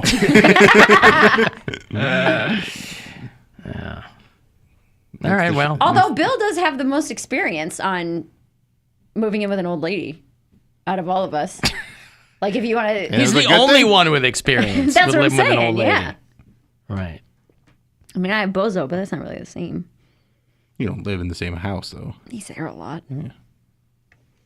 Just saying, it's good for content, Poundcake. well, you'll have content. I'll talk about it in the podcast, but I don't want that to be the podcast. I think you and your mom doing the podcast would be brilliant. I didn't say I wouldn't have her on ever. Mm-hmm. I just want her to be a guest and not a co-host. Have her in the background singing Tina Marie. Like, I don't need that. Mom, I'm trying to do a podcast here. Sorry, stop it with the lover girl. I'm trying to do a show here. All right. Yeah, I don't know what he's waiting for to start his life. My life has started. Security. Ooh, ouch. Ouch. What security? I don't know what you're talking about when you say that. For him? Well, he says that. He said, didn't No, he I know say he he wanted a says certain that. I amount don't- of money before he would quit his day job? I understand the word. I don't know what he means by it. I'm just I just said- repeating. I I'm said- parroting what he said. I said cushion, not necessarily security, but cushion. I know anything can happen, and when life is hard, and when stuff happens, I would rather have money or a little bit that I could throw at it to help out with things. Huh? For your mom or for you? No, for me. Like If his car breaks down if my or- car breaks down, You walk to work. From Lorraine. Ride a bike. Yeah. If I have to have some type of surgery, or I don't want to have to put that burden on my mom to help me out, or start a GoFundMe, I have a little something that I could, I don't have the best health insurance, but I could throw a little money at it and get it worked out so I'm in tip-top shape. Mm-hmm. Can't do that with $0 in my bank account. Have you not hit the 10K that you wanted to? No.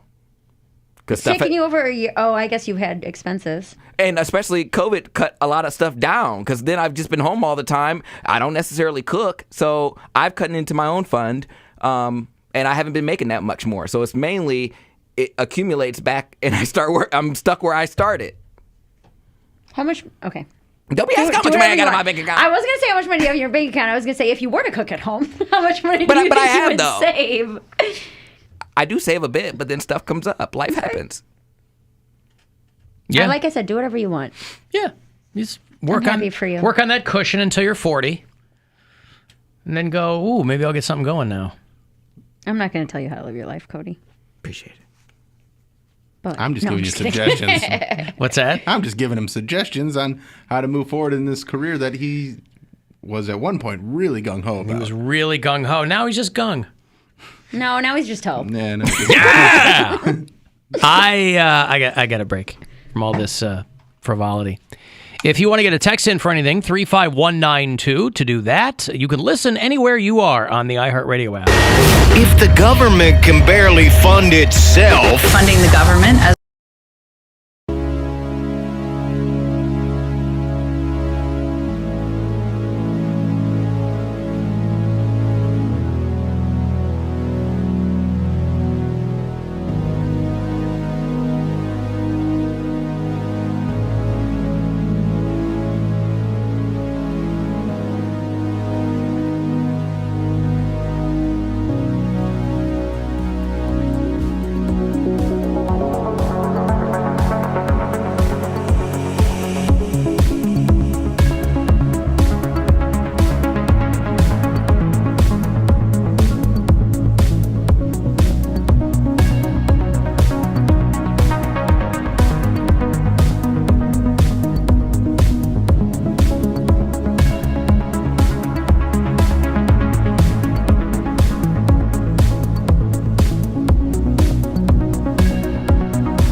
Okay.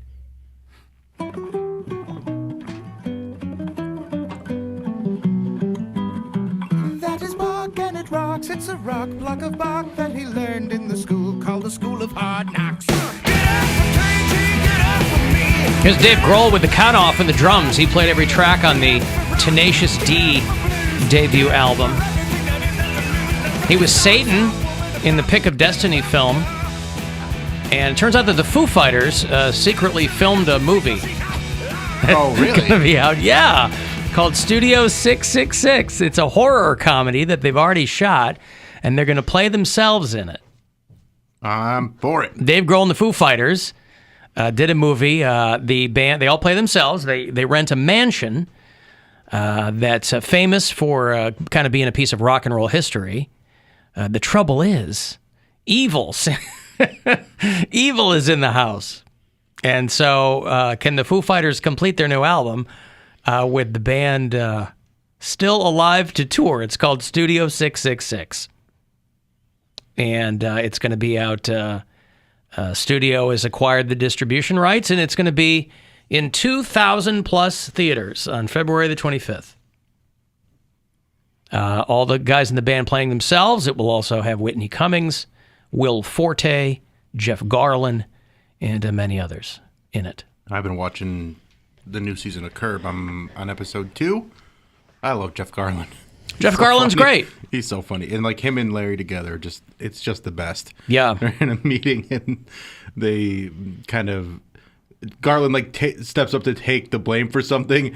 And Larry's like, "Oh, you idiot! You did that again!" It was just so funny. It's like, "Yeah, I mess things up sometimes. I'm sorry." It's just so funny. I have a feeling I'm going to be watching this season by myself because we watched the first episode, and I think Gwen's bored with Curb Your Enthusiasm. So I think I might end up watching this myself. I was bummed, though, that I don't think Richard Lewis is in this season because I don't know that he's doing that well. Didn't he go crazy? Richard Lewis? No, he's been crazy. People, he was screaming about masks somewhere. No. No. No, you would wear a mask before the pandemic. Yes. He's a very... so I'm thinking of somebody. Okay. Germaphobe. Yeah, Richard Lewis is very... he's always been crazy. Yeah, That's his whole particular. thing. Yeah. Yeah. So anyway, Dave Grohl, Foo Fighters, they have a movie coming out, a horror comedy coming out in February, and of course, some of his work there with Tenacious D, the great Jack Black, the great Kyle Gass. I got a letter from Lindsay. It says, Alan, P1 listener, just heard you guys talking about the celebrities who supposedly don't have any haters. I'm with Mary on her hatred for Jack Black. So she's on your team. Thank you, Lindsay. He's so goddamn annoying with his stupid characters, stupid voices, and stupid band. Yeah, amen. I can't stand that guy. Love Lindsay. Okay, well, there you go. Listen, not everyone is, I guess I would cast it more as, not everyone is got the proper... I don't know. Not everybody can process Tenacious D. You know, is that what it is? Yes. Not everybody's got the process right it? temperament for it, and not everybody has got that refined musical palette where they're going to be into Tenacious D. I was watching when we talked about this last week or 2 weeks ago, because everyone's like, "Oh, he's actually a really talented singer." So I was trying to find videos of him actually singing, and there was one from like forever ago of him singing the national anthem at a basketball game, and it was great. Like he had a really amazing voice. And I was like, okay. But that's not your issue with him. Do more of that. Like, Right. well, because I was like, I hate his voice. It's everything is so, like she said, it's just annoying and over character. Like it's a big character. But yeah, I just don't like the guy. But you can also see that second generation of Jack Black fans too. Like Adam Devine is basically doing Jack Black and everything he does, right? So he's inspired a new generation of people to take up that mantle. He seems like a nice person. Take up that fat bearded mantle. Hey, Matt. Hey, what's up? What's going on, Matt? Oh, not much. Just pushing some dirt. Yeah. All right. Yeah. Out here in Lorraine. I was just saying, Lorraine, Cody's mom living in Lorraine. Depends on where you live. Like, I'm up by the hospital, so that's pretty far away from 90. From the hospital to 90, it's another good 10 minutes. But if you guys are going to move downtown, and if you move to his mom's here, downtown from here is a lot closer than Independence. Are you still trying to make the case that Poundcake should live back with his mom the whole time? Yes, I'm supporting it as far as geographically and time-wise and driving. It's going to get better for him. All right, well, there you go. Matt's in the yes column on going from Lorraine to downtown when we get into those new studios. Okay, thanks, Matt. Thank you, sir. Have a good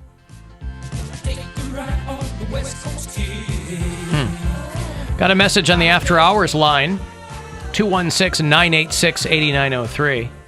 Oh, my God, Alan. Seriously? I mean, you have nothing better to talk about than Poundcake going on about Grindr, affectionately known as Wheel of STIs. I mean, you have nothing better to talk about than that. Seriously. I mean, who wants to hear that Poundcake wants to go to Grindr for a worthless hookup and play, okay, I've got a date with 6 different guys. Which one is going to have the STI? Let's play the new version of sexual Russian roulette. Talk about something else, for God's sakes. Jesus. Someone's repressed. I was going to say, that guy is strangely angry about the mention of Grindr. And he merely mentioned it. He talked about it for like Literally, 30 seconds. that wasn't even part of the segment. Aww. He's like, please mix in Grindr again. I think he's working out some things, that dude. He doesn't want to hear... I'm trying to fight it, okay? I don't want to hear Grindr. I curl up into a ball. I thought for sure. Maybe he's just concerned about your well-being, as we all are, but boy, he seemed singularly angry about you talking about Grindr. He doesn't have to worry about it. Everyone, like I said, everyone was ugly. So no one's worth getting out of like my pajama pants, walking down, sneaking out of my mom's house to go hook up with. So no STI here. I thought for sure when he was like, do you guys not have anything better to talk about? He was going to get on us for being on Poundcake's ass again. Because I know people get upset about that. Just other people will be trying to be on my ass. Like, Yes. He's upset. He's jealous. That hasn't changed. I say that all the time. This audience infantilizes Poundcake. Yeah. And his mother does the same thing. I didn't expect it to go that way. But is what she's I'm saying. his mom. Yeah. It's still silly, but I get where his mom's coming from. No mom wants their little baby boy to grow up. I don't have a dad, so I think they're just... I don't have a dad either, Cody. Grow up. Quit crying. Yeah, right. I don't ever talk to mine. And actually, you do have a dad. good for you. He just wasn't there. so I You don't do know what have it's a like. dad. You could repair the relationship. Mary's dad is Dead. Well, I hesitate to say gone forever because you believe Yeah. other things Yeah, I'll meet that him I again. might not. Sure, you'll meet him again. He's gone for now. Gone for now. TTFN. Mm-hmm. Right. Yeah, is your dad in the ground, Cody? The cold, hard ground where you can never hear his laugh again? No, but mine's a bigot. That's not what I They're all asked. bigots. If you give him enough time. Wait a minute. Give him enough Yeah, time. Same guy. Yeah. Mine's just not alive anymore. Mine just can't say it. Your dad was a bigot? He wasn't a bigot, but he wasn't the most progressive guy. Do you remember when he called in and Alan asked him what he would think if I dated a black dude? And he like stopped And in he his was tracks. like- He's like, ah! He goes, that would be a tough pill to swallow. And then everyone, you don't remember that? And then everyone called him a racist. My dad called me so upset that night. And he was like, I'm not racist. And Right. I was like, Dad. He's like, I like black men, just not for my daughter. Well, he goes, we had a black waiter at Olive Garden and I tipped him just fine. And it was just, I had to make the point to tip him just fine to not be called a racist. yeah, that like shook him up for days. He said that he like rewatched it on YouTube and was Listen, like, reading nobody the wants to be comments. called a racist. It's just that some people are. Yeah. And I'm not saying your dad. I'm saying that the people who seem to be the most upset at being called a racist are racists. Yeah. But it's like some people own it. And I respect those people more because I'm like, at least I know where you are coming from. Right. I have nothing in common with you now, but I mean, I know where you're coming from. Yeah, nobody likes being called that. You hear people whining all the time. Well, I don't like being, just because I don't like this and that, I don't like it. Well, of course Just you 'cause don't. I don't want my daughter to marry a black man. I'm a racist. We have that pure blood, and then you're just trying to go in there and mess it up. Right. Years So- and years of ancestry. Just Alan, you because- guys talk about way more gross and annoying things than Poundcake and his sexcapades. I know we do, and this is what I'm trying to tell, or at least trying to impart to these people, because they are just leaving messages. Yeah, I didn't even go into it. I literally I said, wonder if that was the gay dude who hates It you. kind of though. sounded like it. There's a couple of gay people who get really upset that Poundcake is, in their words, representing the gay community, which he isn't. He's representing himself on this show. Those are two different things. But maybe that's that guy. Those are the type of gays I shy away from. Like, I don't... Well, yeah, because they're not going to hook up with you. No, it's not that. But, like, when I'm out in public, I can always tell they're that type of gay. Like, if I'm out in public and I'm amongst my gay friends and one of us says, like, the F word, like fag, they're like, you know, I walked through, like, Stonewall to not hear that word. And I'm like, all right, sorry, dude. Sorry, bro. Well, there are generational divides. Those are the people who had to put up with a lot of nonsense for Grindr to even exist. But we're taking that power away. Well, why? Why not add to it? Why does it have to be a zero-sum game? I'm talking about the power of the word. Taking it back. We're taking it back. Well, yeah, that's fine. But words are just words. Tell them that. I'm telling you that. Tell everybody that. But no, I don't just deserve to get ran into and then the drink spilled on my shirt. By the way, why would you say you had to sneak out of your mom's house? She works at You're like night. 28 years old, and you're 28 years be like, old. Mom, I'm leaving. Mom, I'm leaving the house. It's not that she would stop me from going. I can see his mom leaving for work. He's got one leg out the window. Yeah. He's got a rope ladder hanging down. It's not that she would stop where I'm going. It's just she's nosy. She's like, are you going to come back with a grandbaby? Like, you know, she's... But your mom knows you're not going to come back with a grandbaby. Anatomically impossible. Biologically impossible. What word do I want? I think that. Dealer's choice. Either one. Can't have it. What, I think your mom's in a slight bit of denial. She mentions my ex. And she's just like, he had such a great career. He was so good for you. Like, I don't understand why you just really don't call. was. He was. Bill and I were both on his team. He was a lawyer, and you're right? like, I don't want to drive to Akron. We're just like, bro, this guy is in love with you. I'm He's got bored. you set up. He's like so stable. And I know. He just spent $5,000 on a swim spot. What are you doing? Poundcake likes drama. You do. It's true. It's You true. do. Who else would be like, he's too stable? I'm not a chaotic gay. Well, I didn't say that. I said that there are some people who, when they get bored, they think that's the end of everything. But what's drama? Like, I don't want drama in a relationship. If it makes you nervous that somebody who's really into you is too stable. It didn't make me nervous. I just didn't think we were compatible. That's because all. he was too stable. Okay, whatever. Fine, he was too stable. That's what you said, right? I never. What did you say? He was boring, or no? I said we weren't compatible. It just wasn't a good fit. It doesn't matter whether he was. No, but you would know that before 3 months were up. You can tell if you're compatible with somebody very quickly. I wanted to feel it out because my last 2 relationships were literally a month, 2 months. So I was like, I'll make this one 3. There you go. You know? Next one's 4. I think I'm just stepping stone because my mom gets angry with me because she has liked all of my boyfriends. She's on their team and not on mine. She's trying to get rid of you. She's trying to marry you off. She is. That's right. She's like someone else feed him Hawaiian rolls. Essentially. Like grapes. Yeah, dangle them over his face. Yeah. All right. Yeah, she's on their side, and I just don't feel that's right because I'm like, you met these guys once.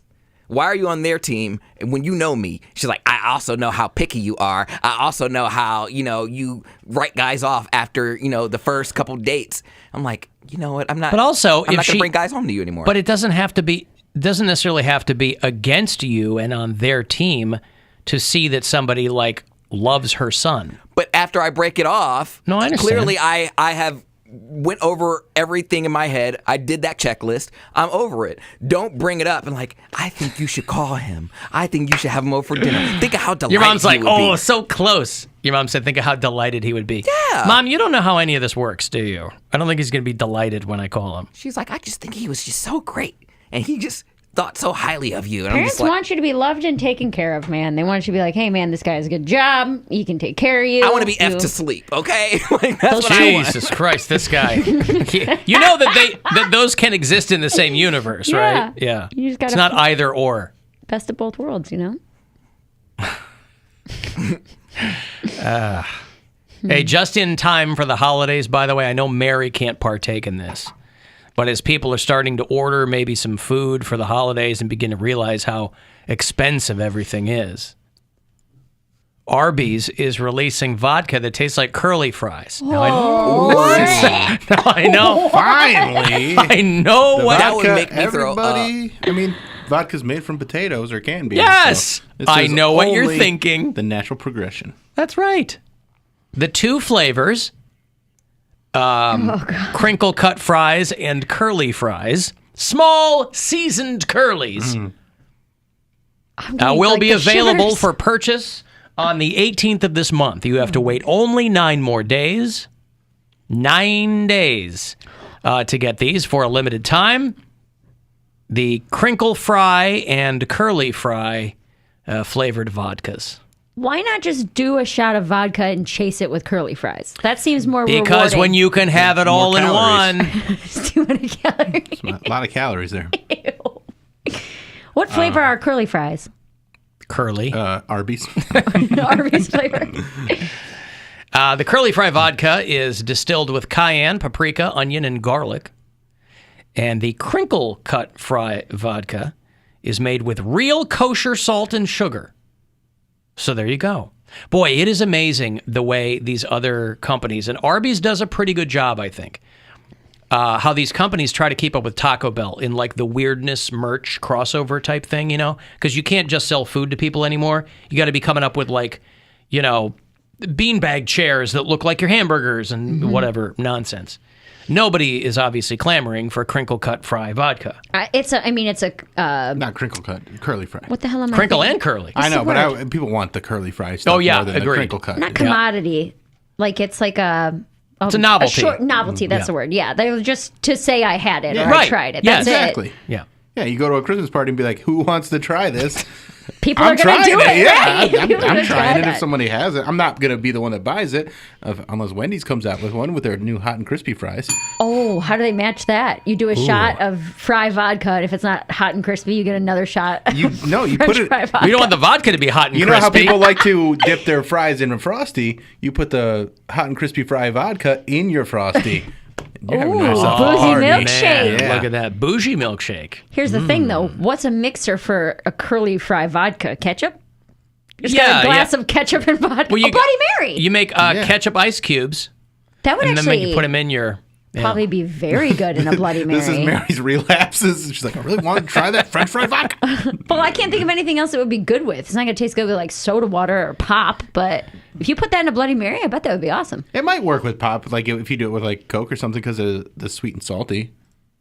I don't think so. Mary, it's nice to see you again here. Are you ready to share this week how you fell off the wagon? You don't know about the crinkle cry vodka said.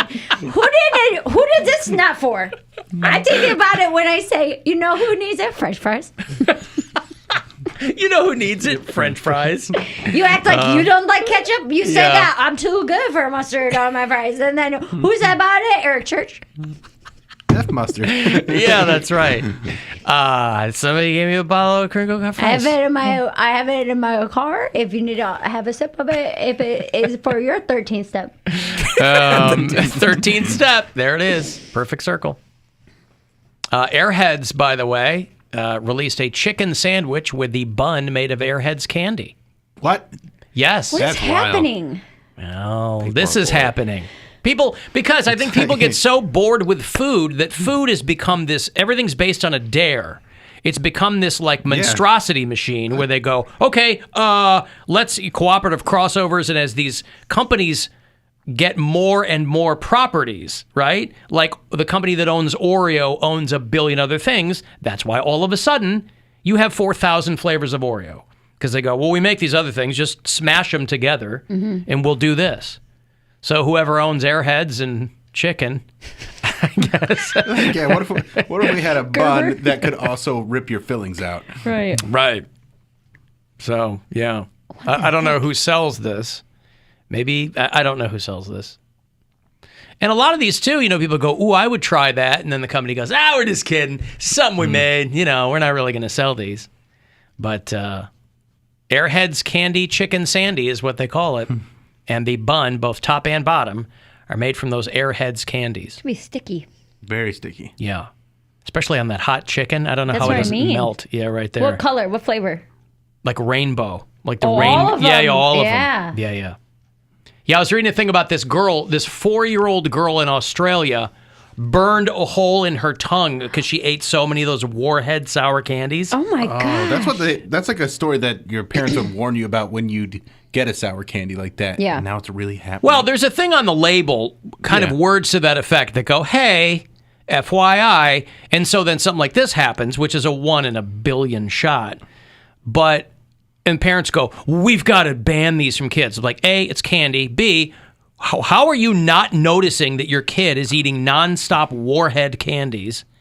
You'd have to eat them all the time. Right, and you probably have to open the candy for her because she's a 4-year-old, like those Warheads come individually wrapped. Yeah, they do. And I don't think a 4-year-old getting those open. Maybe. I don't know.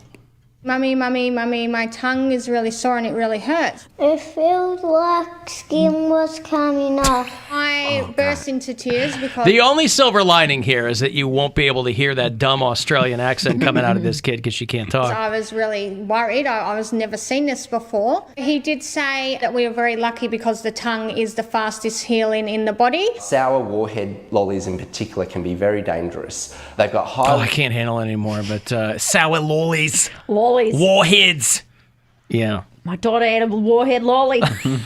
Help! But who knew that the tongue was the fastest? You knew that. The tongue is the fastest, healing thing? Muscle, yeah. Well, I know it's the only muscle that's connected at one end, but I didn't know that it was the fastest healing. That's why they tell you, like, if you take a tongue ring out, it'll close up by the end of the day.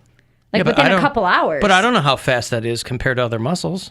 Take your tongue ring out of your knee and see what happens. That's what happened with Colin Sexton. He took that ring out of his meniscus, knocked him right over. Gone. I got a break here. The great Bruce Campbell is going to join me shortly on Zoom. He is, of course, you know, from The Evil Dead, and he's written a bunch of books, and he pops up in things all the time. He's always dynamite. He's got a new movie called Black Friday. We're going to talk about that. I'll have Cavs tickets for you after this break if you want to see him play the Nets here at home on the 22nd. And then another $1,000 for you coming up as well. You can go fund yourself at 4:30. It's the Alan Cox Show.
want to go see your Cleveland Cavaliers, they're going to take on the Brooklyn Nets. You got James Harden, you got Kevin Durant, you got no Kyrie, but who cares?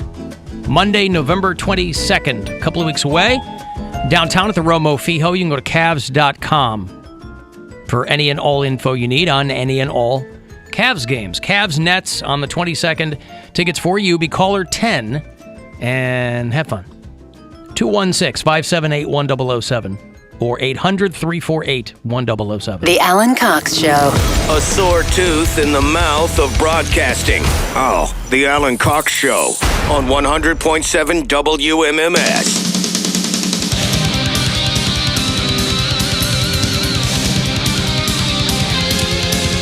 I've got more than 6, but fewer than 10 minutes with Bruce Campbell here in a minute. I'll also have another $1,000 for you to win, $430. Last couple of weeks for that, by the way. For you to go fund yourself, so listen for that. Cavaliers are off tonight, but they're back here at home without Colin Sexton. But they'll be back to play the Wizards tomorrow night at 7 o'clock. So as soon as we get out of here, at 6:30, your pregame will begin. They got a little bit of a home stretch here. So tomorrow night, Washington Wizards are in town to play the Cavs. Speaking of Bruce Campbell, the movie that he's got coming out is called Black Friday, which co-stars an actor by the name of Devon Sawa. Oh, remember your Devon buddy. Sawa? Your pal. I got into a brief Twitter beef with him. Mm-hmm. Exactly 3 years ago yesterday. Oh. I sent this to Erica, #never forget, because we had been talking about Devon Sawa, and I said something along the lines of, I haven't heard of that guy. For all I know, that guy's homeless. You know how I'll prematurely kill people off? Mm-hmm. There's no malice behind it. I just, This time you kicked him out of his home. I don't know the man, whatever. I don't know what this guy's doing. And he tweeted that I called him homeless. He said, today, Alan Cox Show called me homeless, and I thought, and I love the flex, too. Mm-hmm. Do you remember the tweet? Yeah, because he put a picture of his car, I believe. Yeah. I thought, what if I didn't live in not a home? What if I didn't live in this mansion in Calabasas with a Ferrari and 2 Doberman Pinschers named Cash and Money? Mm-hmm. Well, that would be an effed up thing to say about me. Not all of us make that radio talk show money. So clearly I hit a nerve. Mm-hmm. Didn't mean to, right? But anyway, he's in this movie called Black Friday with Bruce Campbell. Do you ask Bruce Campbell, did Devon Sawa mention me? I'm not going to ask Bruce Campbell if Devon's... Hey, my buddy Devon Sawa! 3 years ago, he sent out one tweet that tagged me in it. Yeah. Still there talk was about me? Yeah, there was no... but I was happy to see him pop up in it. He jumped on the live stream chat for a minute, too. Did he? Oh, Yeah, wow. yeah. I hit a nerve, and I certainly... That wasn't the point. I was just like, I haven't... Because he was in the movie Idle Hands, right? He was in a lot of things. But that's the movie I remember him in. But was he in Final Destination? Yep. Or what was his big one, though? Was it Final Destination? Final Destination was pretty huge. Final Destination was pretty Okay. big. But SLC Punk he was in. Casper. But he was a child star. So he was Right. like a Tiger Was Beat he, type dude. He was in Little Giants. He was in... Chucky. What else was he in? Chucky. Wild America. Well, no, he's in that Chucky TV show that they have now on Sci-Fi Network or something, I think. So, I mean, obviously he's a working guy, but I remember him in Idle Hands. Jarhead. Well, that's a good movie. Well, anyway, it just so happened that that tweet came up 3 years ago yesterday. That's funny. On my mother's birthday. I'm trying to get a hold of my mom. I kind of was alluding to it earlier, but I had to yell at a florist. Oh, yeah. Because I get this notice that they tried to deliver these flowers I had ordered for my mother yesterday, but they were unsuccessful. And I call and I go, what does this mean, unsuccessful? And I get some guy on the other line. He's just like a call center dude, right? Mm-hmm. So I can barely understand. So he goes, oh, well, they tried to deliver them and there was nobody there. I go, no, I understand what you're saying. Why wouldn't you just leave them there? Don't they just usually leave flowers? Yeah. Every other thing in this world, they don't care. If you have a box, they'll throw it in your garage. I've had packages tossed over my fence. I wouldn't have even found it if I hadn't looked behind a tree. You know what I mean? Yeah. And he goes, oh, we don't leave them there because we didn't get the signature. It wasn't even that. He said something like, we didn't get the okay from you. Mm-hmm. Nobody hit me up. Mm-hmm. It's not the end of the world, but it's my mom's birthday. I don't talk to her that often, and I wanted to send her some flowers. Yeah. So then I call her last night, and my mom's voicemail is perpetually full. Her voicemail is always full. So if I don't get her, I can't leave her a message. So then I'm relegated to a text on my mom's birthday. Yeah. Because I'm not going to chase her down. Gwen's like, well, call your dad. I go, my dad's probably with her. I don't know what they're doing. So she said that she had left her phone in my sister's car or something. I was like, okay, well, happy birthday. They told me they were going to deliver them today. All right. Another notable Devon Sawa role, Stan from the Eminem Right. song. Oh, yeah. I bet that's what I'm thinking of is Stan. The music video. The music. I mean, yeah, he was because he was a big name for a video, right? Yeah, that was a really big And that was video. prime him. Yeah. That was like in 2000. Yeah. It's like prime both of them. So he's a working actor. Like I said, he's in that Chucky reboot. On Not TV. homeless. Mm-hmm. And apparently rich. According to him, he wanted to make it very clear that he was wealthy. A Ferrari, and then dogs that he named Cash and Money. No, I mean, anybody could name their dogs Cash and Money. Come here, Cat. Why wouldn't you name them? If you're going to name one of your dogs Cash, why would the other one not be named Tango? Or Johnny. Or Tango. Sure. Or Dollar. Or Dollar. And all the rich people live in Calabasas. You can't be in Calabasas if you're poor. Well, he knows because that's where he spends all his time during the break, is looking up mansions in Calabasas. Right. I mean, yes, rich people live there, but all the rich people obviously don't live in Calabasas. Every rich person there ever was. If you don't live in Calabasas, you're not rich. That's why it's a seller's market. I'm just saying, there are certain suburbs where you're just like, oh, well, excuse me, you live in Calabasas. I feel like if you're But don't people only know? I mean, listen, Calabasas, when I was living in LA, Calabasas was a wasteland. There was nothing there. Now people only know of it because the Kardashians live there. Before that, nobody paid attention to Calabasas. Well, you drove through Calabasas to get somewhere else. Well, I mean, it's all about developers. If they didn't build nice homes... Developers. Yeah, if they didn't build... 100 years ago, man, there was hardly anybody in L.A. Yeah. It's almost as if times change. Times change. But there's a lot more people in L.A. than there was years ago. And What? Developers, developers, developers, developers, developers, developers. Developers, developers, developers, developers, developers, developers, developers, developers. Boy, that Steve Ballmer was sweaty. Before he bought the Clippers. He's probably still sweaty, right? Still pretty sweaty. Yeah. Yeah. Anyway. Yeah, it's in the mountains. Like, nobody was paying attention to Calabasas until the Kardashians put him on the map. And then they moved, and they went to Hidden Hills. Now everyone lives in Hidden Hills. Everyone moved with them? Mm-hmm. Oh, my God. You That's think how that would Hollywood make works. them upset? Yeah, you can't move. Holy without- camole. Get with the times, man. Yeah, but except Hidden Hills is right next to Calabasas. I So didn't what, say- they move up the street? It's all about taxes. Is it? Mm-hmm. I'm just saying. I thought rich people didn't pay taxes. Isn't that what everybody's going on and on and on about?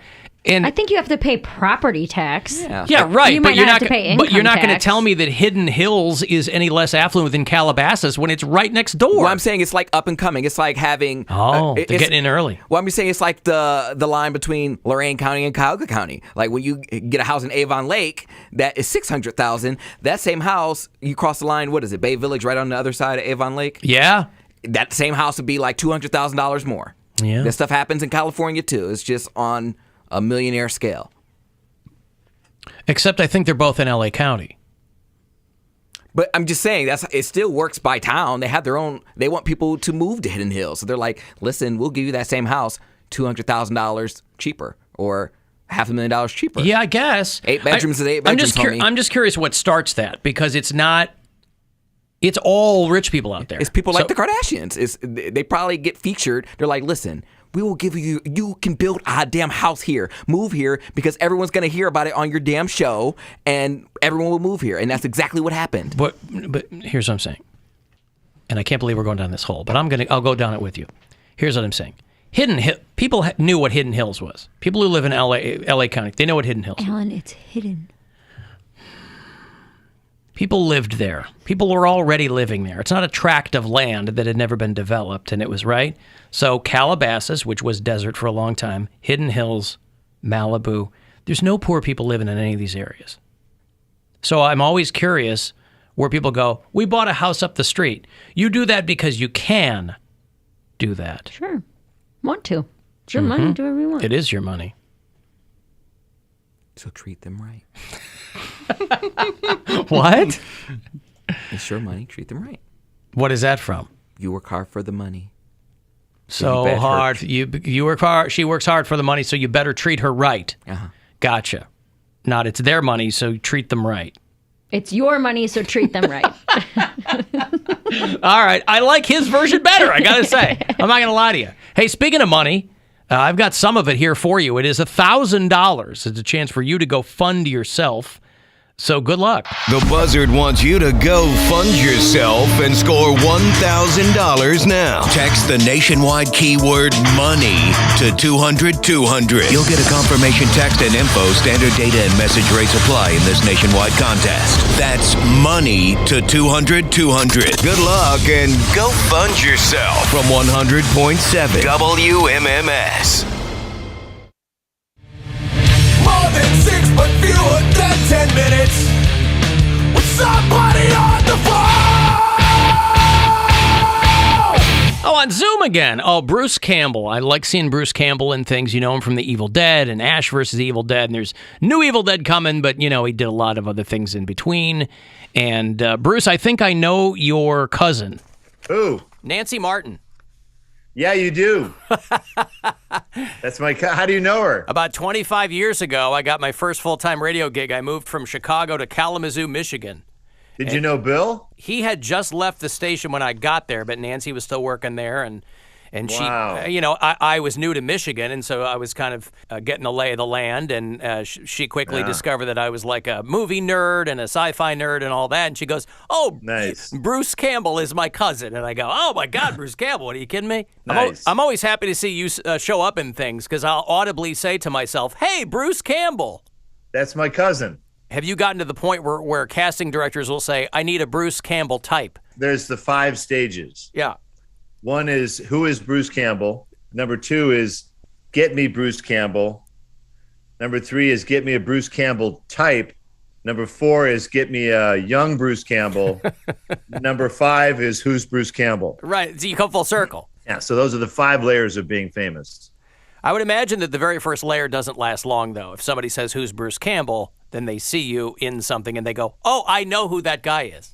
Well, it's a big world out there. There's Yeah. still people who say, who is Bruce Campbell? Speaking of full circle, I know that there's more Evil Dead stuff coming with you and Sam Raimi. I read that you're showing up in the Doctor Strange sequel in some capacity. I can't discuss that or I'll have to sue you. Yeah, I understand. I'm keeping it purposely vague. Good. Has that been gratifying for you, or you just consider yourself a working guy who's doing what he can do? Well, you can look back every so often and take a little stock in your life. I saw a photograph one time of John Wayne in 1968 cutting a cake that he had been in the business for 40 years because his first movie was 1928. So I'm at least in the John Wayne crowd now. I'm 40 years plus in the business. And, you know, it's very gratifying that people are still willing to, you know, buy a ticket, not necessarily for me, but I won't stop them from watching something. You've got a new movie that's dropping on November the 19th. It's called Black Friday. Yes. And without giving too much away, my question is, it's another character in retail. Do you have a soft spot in your heart? Yes, that's correct. No, yeah, maybe so. Maybe I subliminally have a soft spot because I was a stock boy after all. At S-Mart. Well, it wasn't S-Mart. It was the Walnut Lake Market. But yeah close enough. Yeah, this one, well, now, spoiler, by the way, here's your big spoiler. So everyone put your fingers in your ears.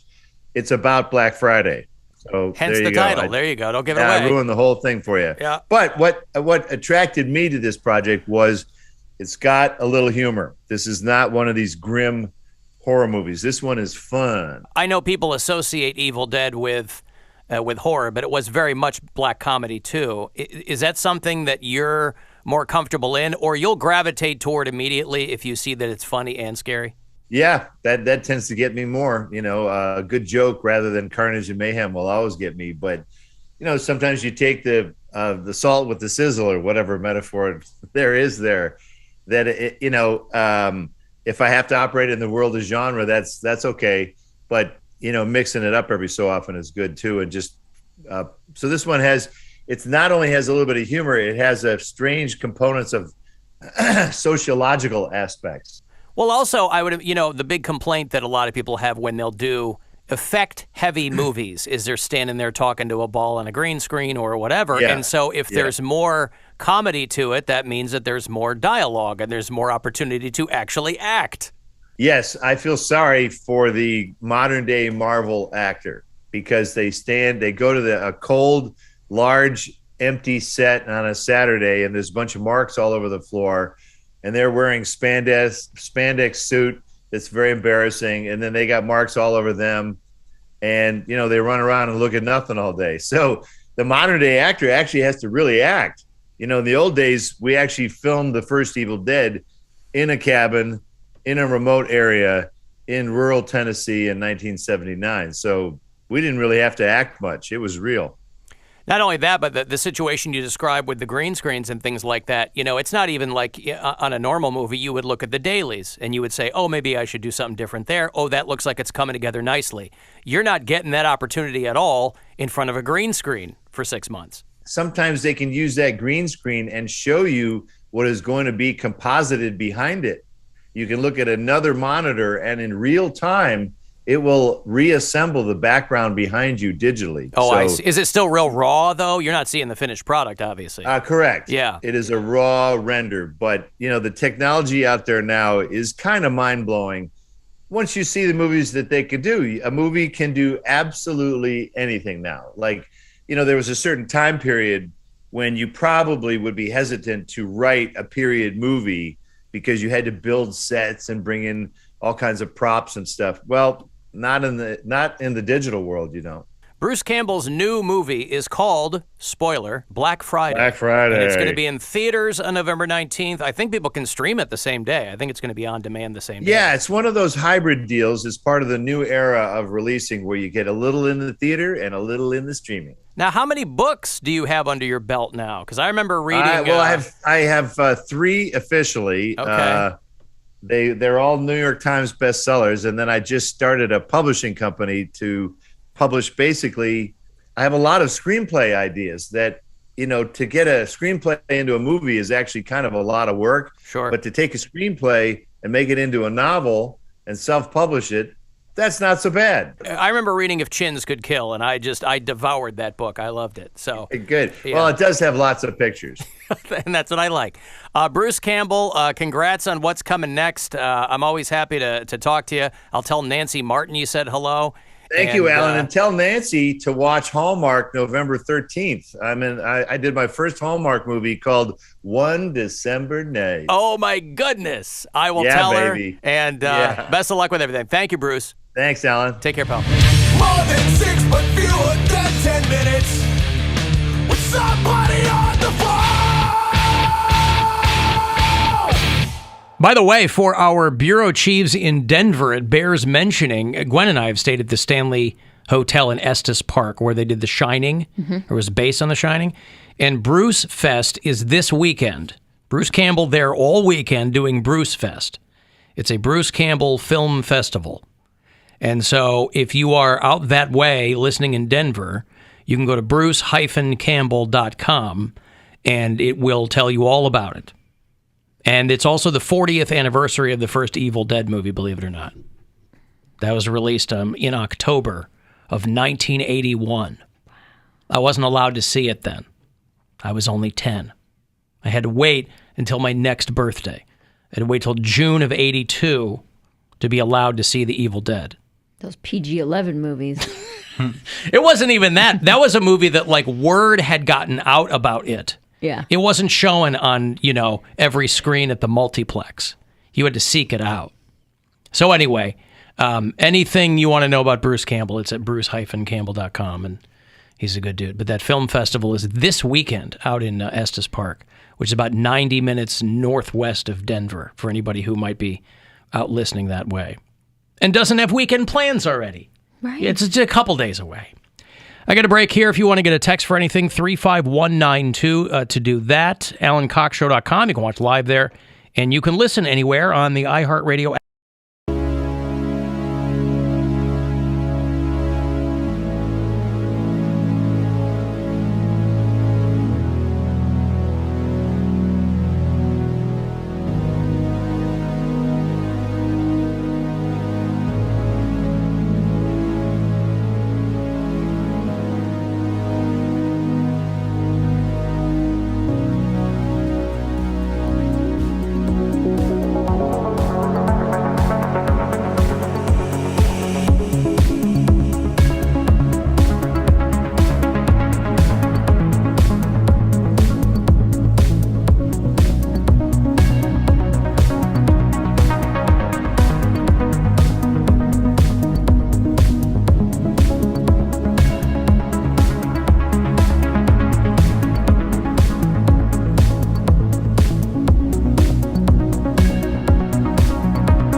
AlanCoxShow.com if you want to watch live.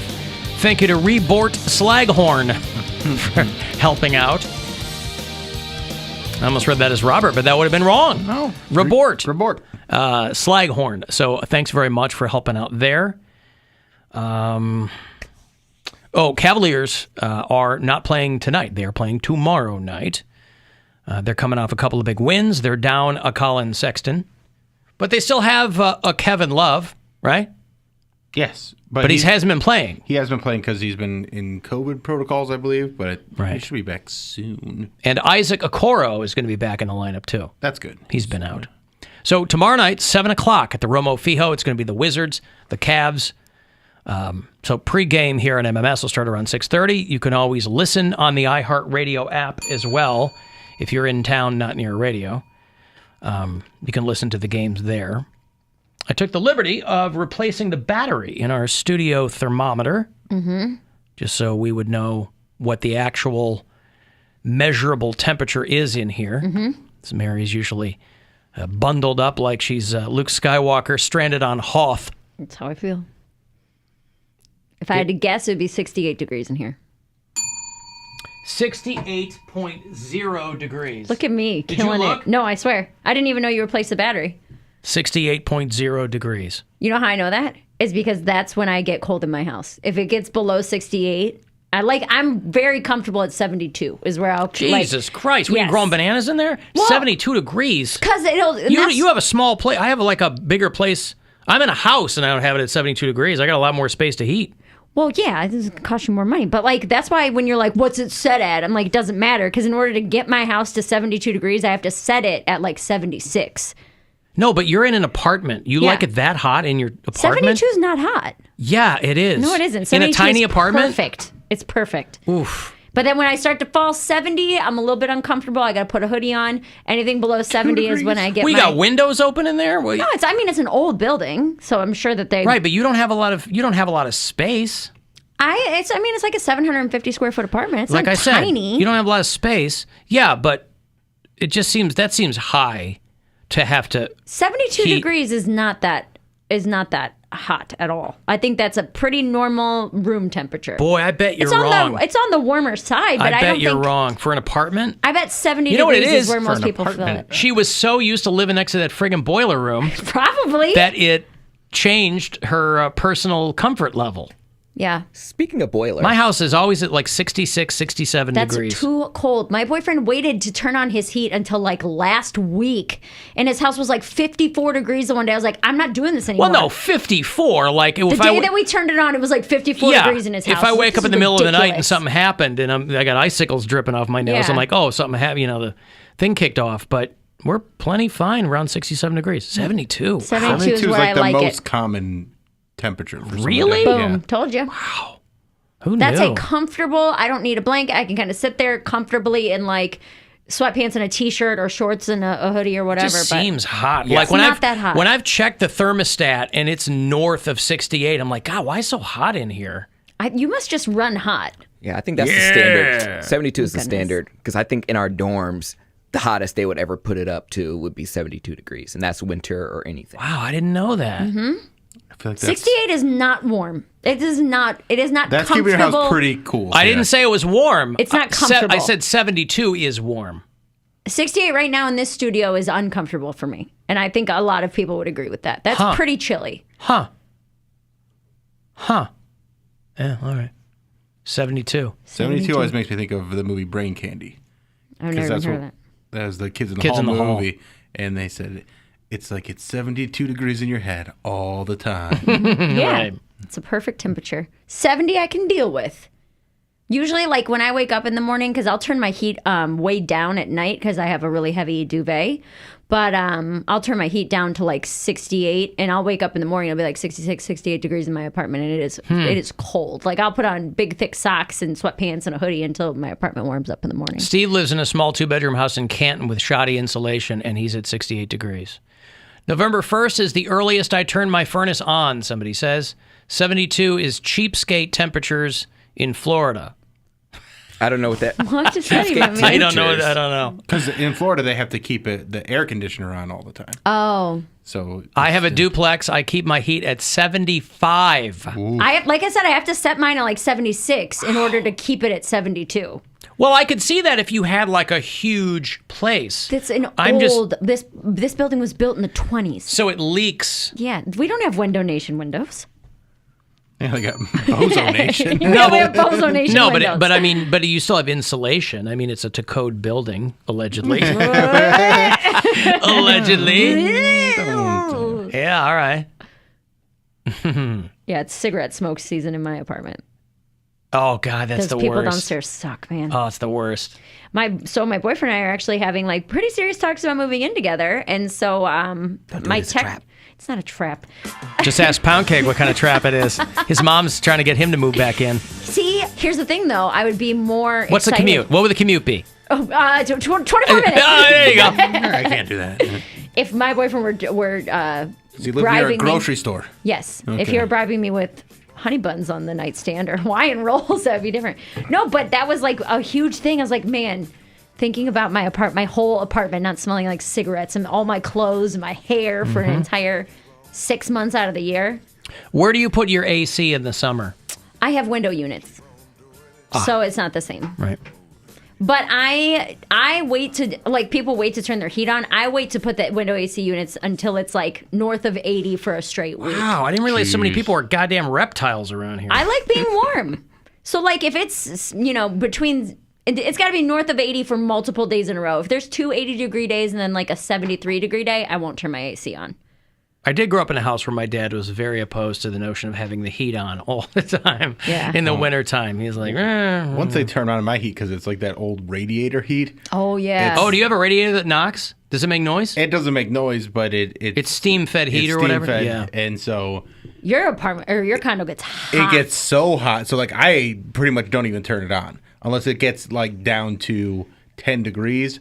Because just the way the building, like all the heat in the building will keep my condo pretty warm. Yeah. And then might have to crack the windows at night just to get a little bit, little fresh air in there. I mean, because Gwen runs hot. So, like, we're in bed and it's like, even if it's on the chilly side, she'll have a fan on her. Mm-hmm. The whole thing. I'm like, oh, man. Not me, man. I'm always cold. My boyfriend runs hot too, and he'll complain when he comes to my house. He's like, dude, does it have to be 1,000 degrees in here? I'm like, first of all, it's 72. Take the blanket off. I don't know what you want from me.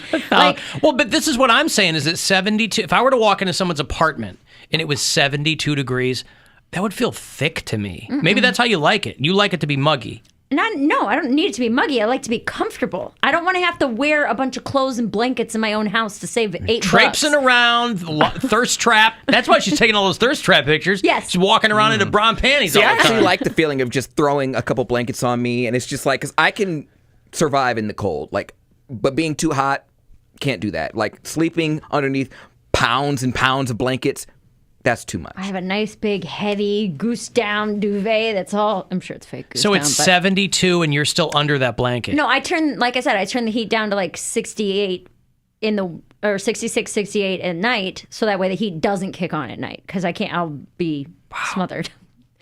All the way down to 68. Yeah, to what you keep it at normally. Yes, because it that's feels warm. Because 68 is blanket temperature. Huh. Is it an electric blanket? No. Did you have electric blanket as a kid? No, we had heating pads. We had old plug-in electric blankets. I can't believe nothing ever caught on fire at our house. We They were so toasty. Did you ever have an electric water heater?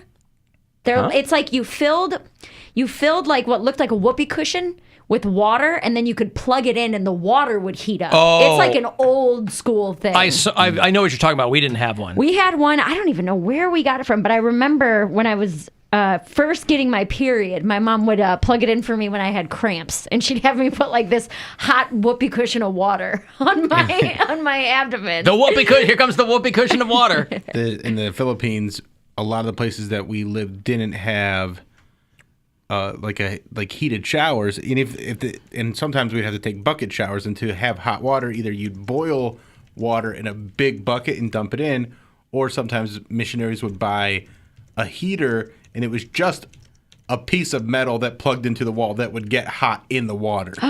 And that sounds like such a hazard. It's such a hazard. And it's like they forget to unplug it every once in a while, and you hear them dip the little bucket in to pour it over them, and they go, ah! Yeah. Like you're in a sauna. And we're like, unplug it, stupid. Yeah. Wow. But yeah, I would normally go with the boil the water, and that was only it'd only be a big deal in December for like a week, where it'd get down to like there, 65. Yeah, right. But like most of the time, you're so hot all day, you're like, yeah, bring on the cold water. I'm fine with it. Yeah, my apartment doesn't keep heat very well. Like once the heater shuts off, it'll kick on probably 5 minutes later because it's just. That's one of the most annoying things in the world. Yeah. Where it just goes, and now we're back. Oh, yeah. And then it shuts off, and then we're back. Yeah. It's like, I'd rather just have a consistent on or off. It gets pretty cold. Like, you Yeah. can tell that it's dropped 4 or 5 Yeah. degrees in the time that it turns off. 72 degrees is not hot, you psychopath. Yeah.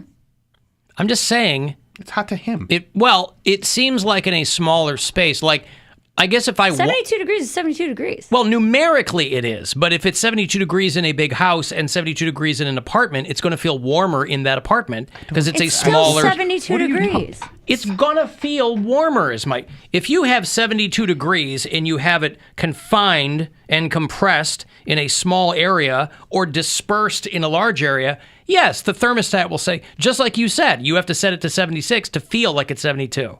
See what I'm saying?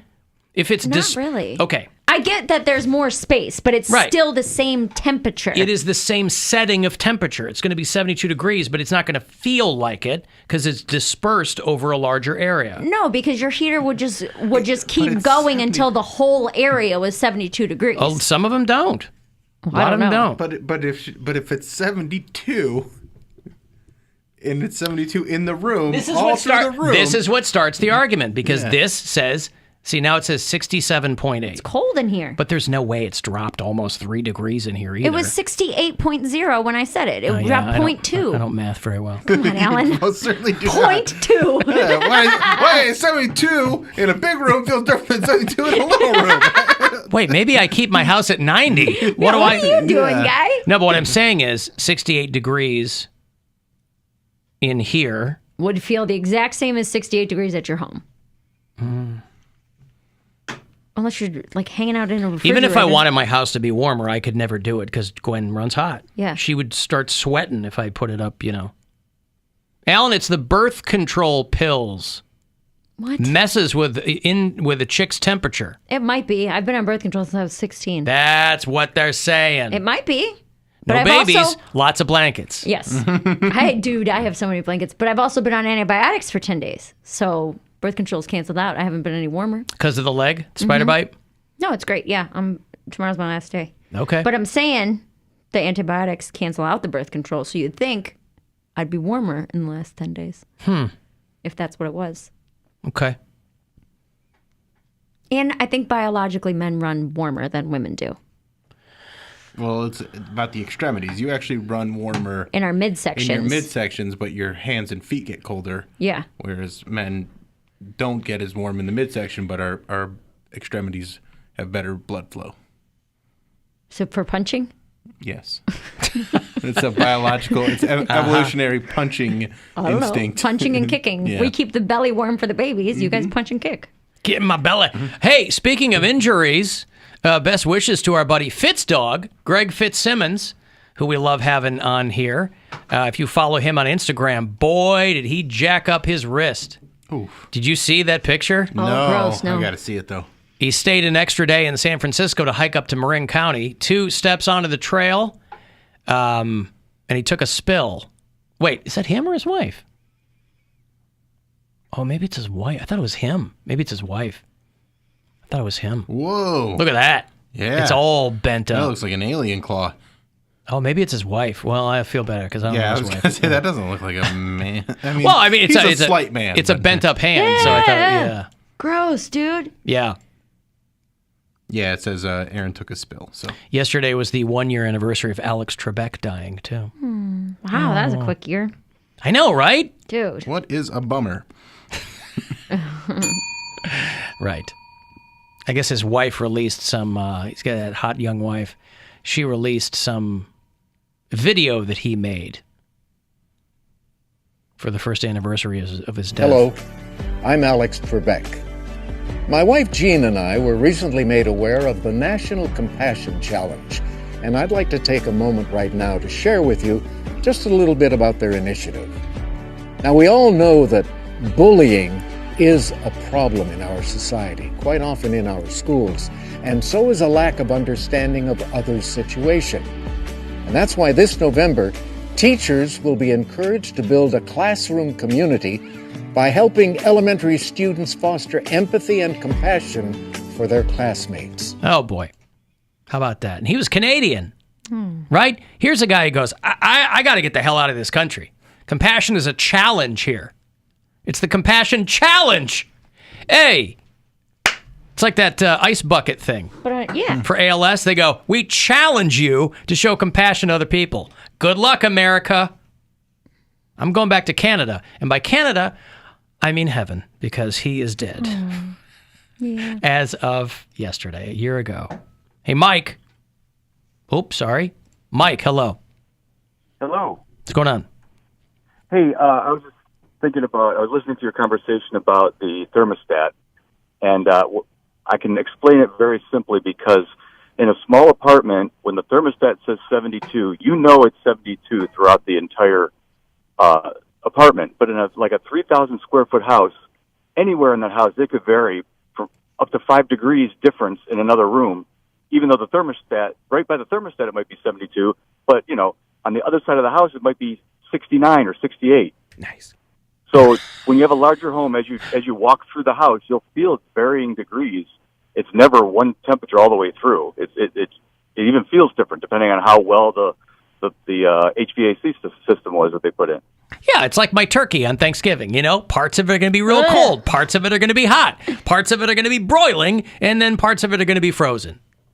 Right, where the thermometer popped up, it's the right temperature, but somewhere else in the turkey, it might not be the exact same temperature. Nice raw leg. Yeah. Yeah, right. Okay, hey, thanks, Mike. All right, thanks. All right. My apartment does that too. I have the only place I have the vents open are in my bedroom and in the living room. Like the guest room, the vent's closed, the bathroom, the vent is closed, and the kitchen, the vent is closed. So I guess dining room, living room, bedroom. Oh, so you're directing it to a room. Oh yeah, because okay. there's a significant difference between my my guest room and my living room. There's probably at least a 5-degree difference between those two. Whatever. Live audio from Mary's bedroom. The living room is where it's the hottest because live audio from Mary's living room. God, it's so nice. Don't you want to be comfortable in your own house? I am comfortable in my own house. That's what I'm saying. I just want to be allowed back in my own house. Who cares about the degrees? Do you like it real hot, Poundcake? It's a stereotype that black people like the thermostat at 80 degrees. I never knew if that was true. My mom's cheap. She put on more clothes. She's always been like that. She dares. But anybody. Isn't that a stereotype? It is a stereotype, but my mom dares anybody to touch the thermostat because she will swat you. Swat you. She will swat you. Yeah. The fly swatter? No, with her hands, and she got long nails. Oh, so she'll scratch you. Well, she'll mean to smack you, but end up scratching you. Slap and drag.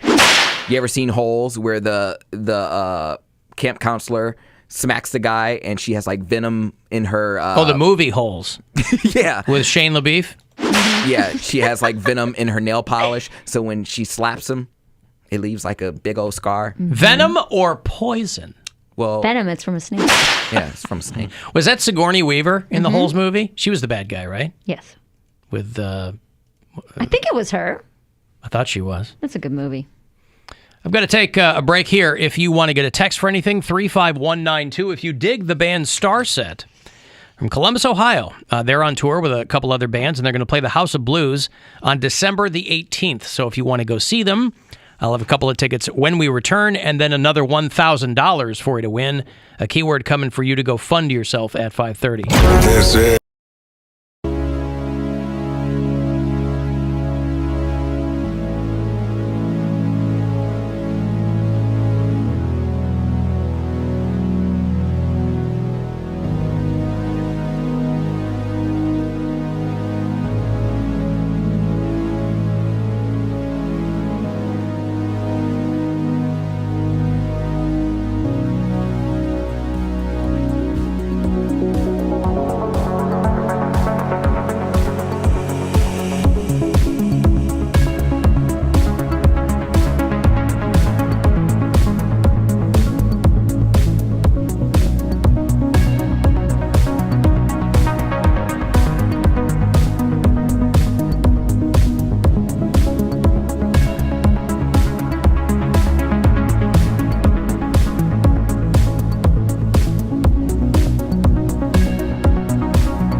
tickets for you to see the band Star Set from Columbus, Ohio, back on the road with The Word Alive and All Good Things. All three bands at the House of Blues on Saturday, December the 18th. You go to livenation.com for any other info, tickets, whatnot. Caller 10, these tickets right now are yours for Star Set and company. Caller 10, good luck. 216-578-1007 or 800-348-1007. One of life's most pressing questions. What do I like about Alan Cox? Finally answered. All right, I don't like much about you. The Alan Cox Show. On 100.7 WMMS.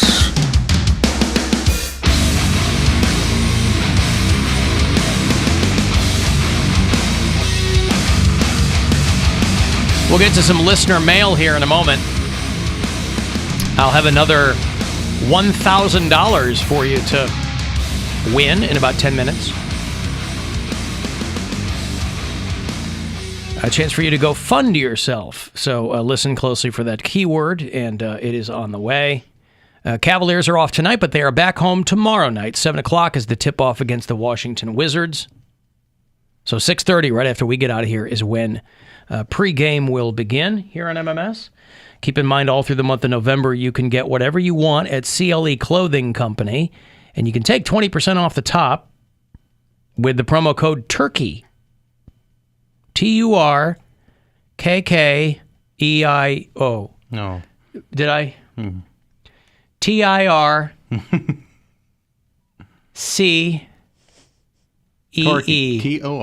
TOR. TORCEE. Turkey, like the country. Yes. W. Twerky. All right, dance right into CLE Clothing Company, promo code Twerky. Twerky. That's the night before Thanksgiving. Yeah, Twerky. right. Turkey for 20% off, whatever you want. Boy, the Raiders cannot keep it together. Hot on the heels of, what's his name, killing that lady. And then they got some dude that they just cut because, I don't know, he modded up some gun. Was saying he's going to kill somebody? Yeah. Maybe Vegas wasn't the place to move a team. I don't know. Everybody wants to party too hard. Yeah, some dude from the Raiders got cut because he was... Damon Arnett posted a video of himself waving guns around and threatening to kill somebody. So again, I don't know how prominent these guys are on the team, but in the past couple of weeks they've had to cut two dudes. Well, the guy that was driving the car was pretty prominent. This guy I'd never heard of before. Never heard of Damon Arnett? No. I swear to God, I will kill you. On everything I love, I will kill you. You talking crazy. Like, I really did kill you. I really did kill you. And I ain't the only one here. We got a whole army in this hole. Pull up right now. It's 5 minutes away. All right, pull up right now. Yeah, so I guess it was on Instagram or TikTok or something, and the word got out, and the team was like, you got to get out of here. So the Las Vegas Raiders right now, these people are real job creators. So that means somebody gets in there, and he's a cornerback, which I believe means that he stands in the corner of the end zone and waits for somebody to throw him a ball. You know what that means? Yes. He gets right back in there, right? Okay.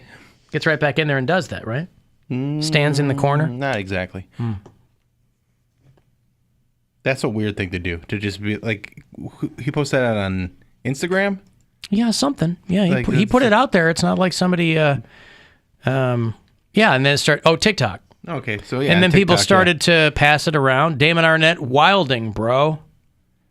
Because it looked like he had some gun, It's a like crazy looking gun, too. Yeah, like something like if you bought if you spent a lot of money on mods in like a first-person shooter or something, that's what your gun would look like.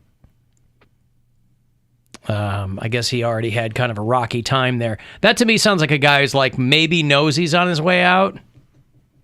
Yeah, but why do you want to give him an excuse? I don't know. Right. I mean, you're trying to get a paycheck, and if you're like a guy that doesn't have guaranteed money, doing something like that is real reckless and just stupid. Because I don't think he was a guy that had like a big contract. He's probably a guy that was playing for the league minimum. Yeah, they said he struggled as a rookie last season, and off the field, he's had 2 lawsuits this year. One of them saying that he injured a woman during a car crash in 2020. Maybe the guys on the Raiders just can't drive all that well. Maybe that's what it is. Maybe they need to get these guys to and from. Again, I don't care if it's sports. I don't care if it's whatever area of life people, where's all this free time? Like, it's not that long of a video. Yeah, it's pretty quick. Working on something. Nah. Work on something. Threats. Watch more film. It's working on threats. They're like, he's had a rocky 10 years a rookie. Man, I'd be busting my ass trying to get them to notice me.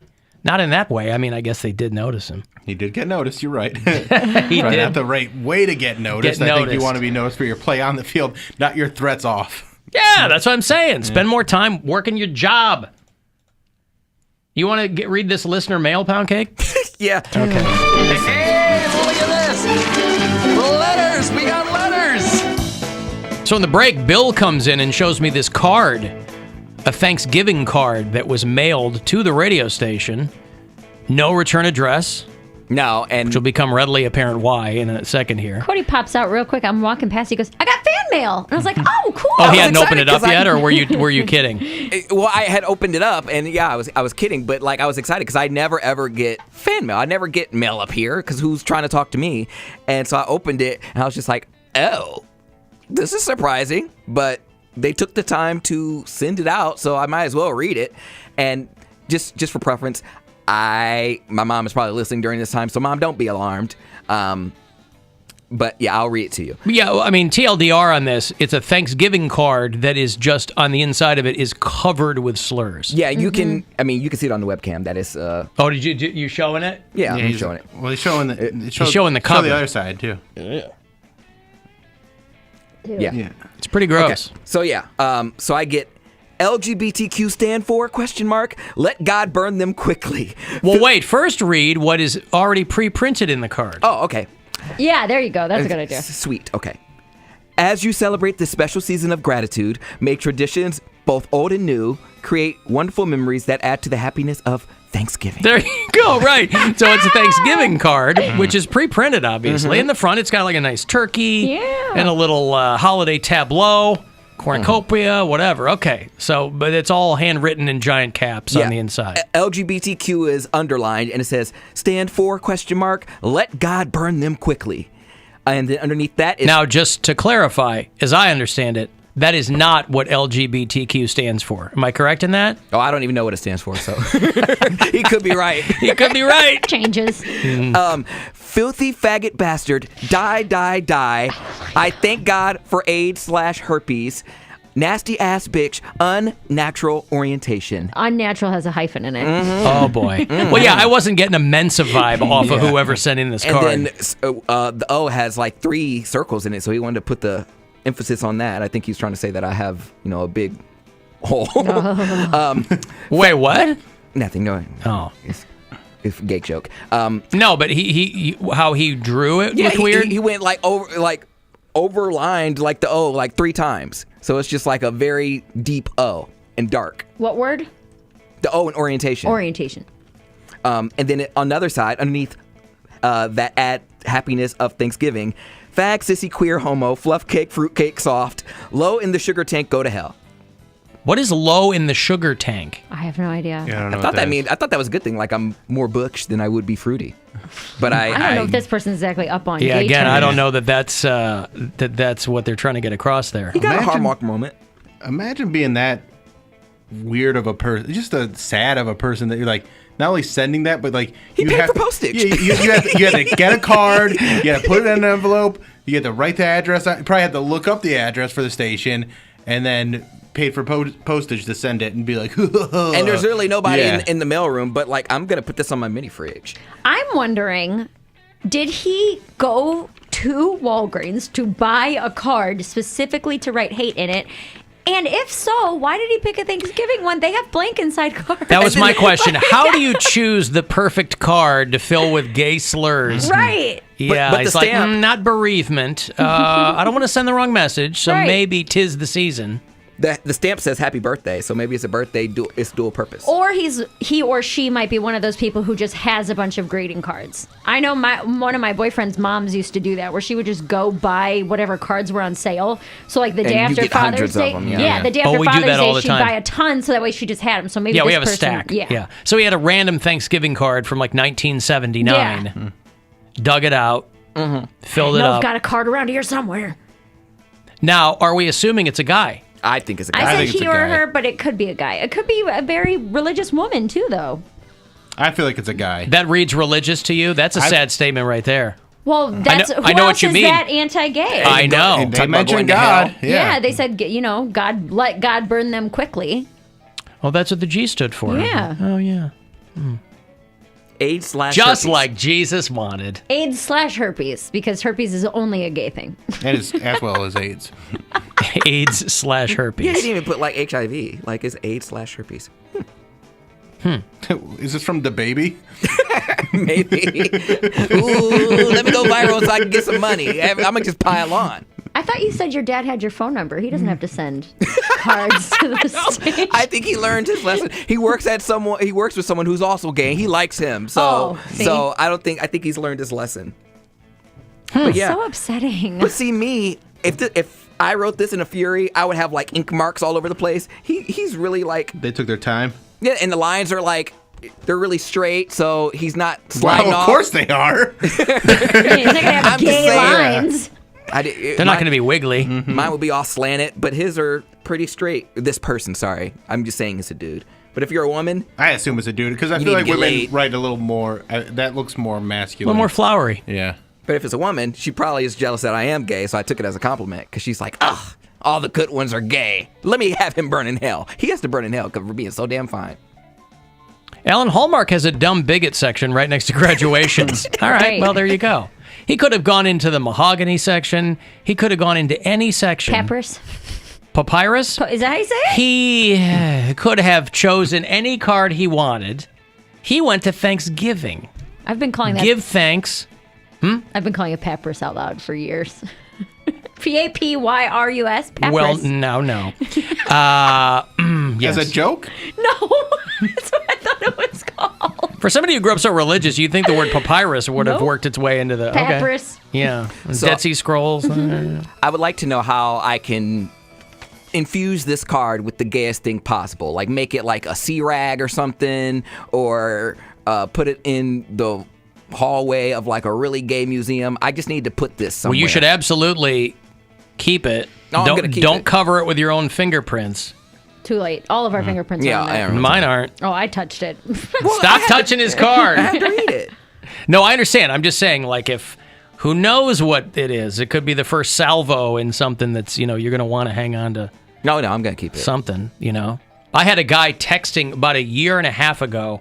I held on to a whole bunch of texts from a listener because they were all super homophobic, super violent against Poundcake. And I was like, I'm going to hang on to these because I get people's phone numbers when they text me. Yeah. And I held on to them, and I forwarded them to management at the time. And I said, hey, FYI. Keep an eye.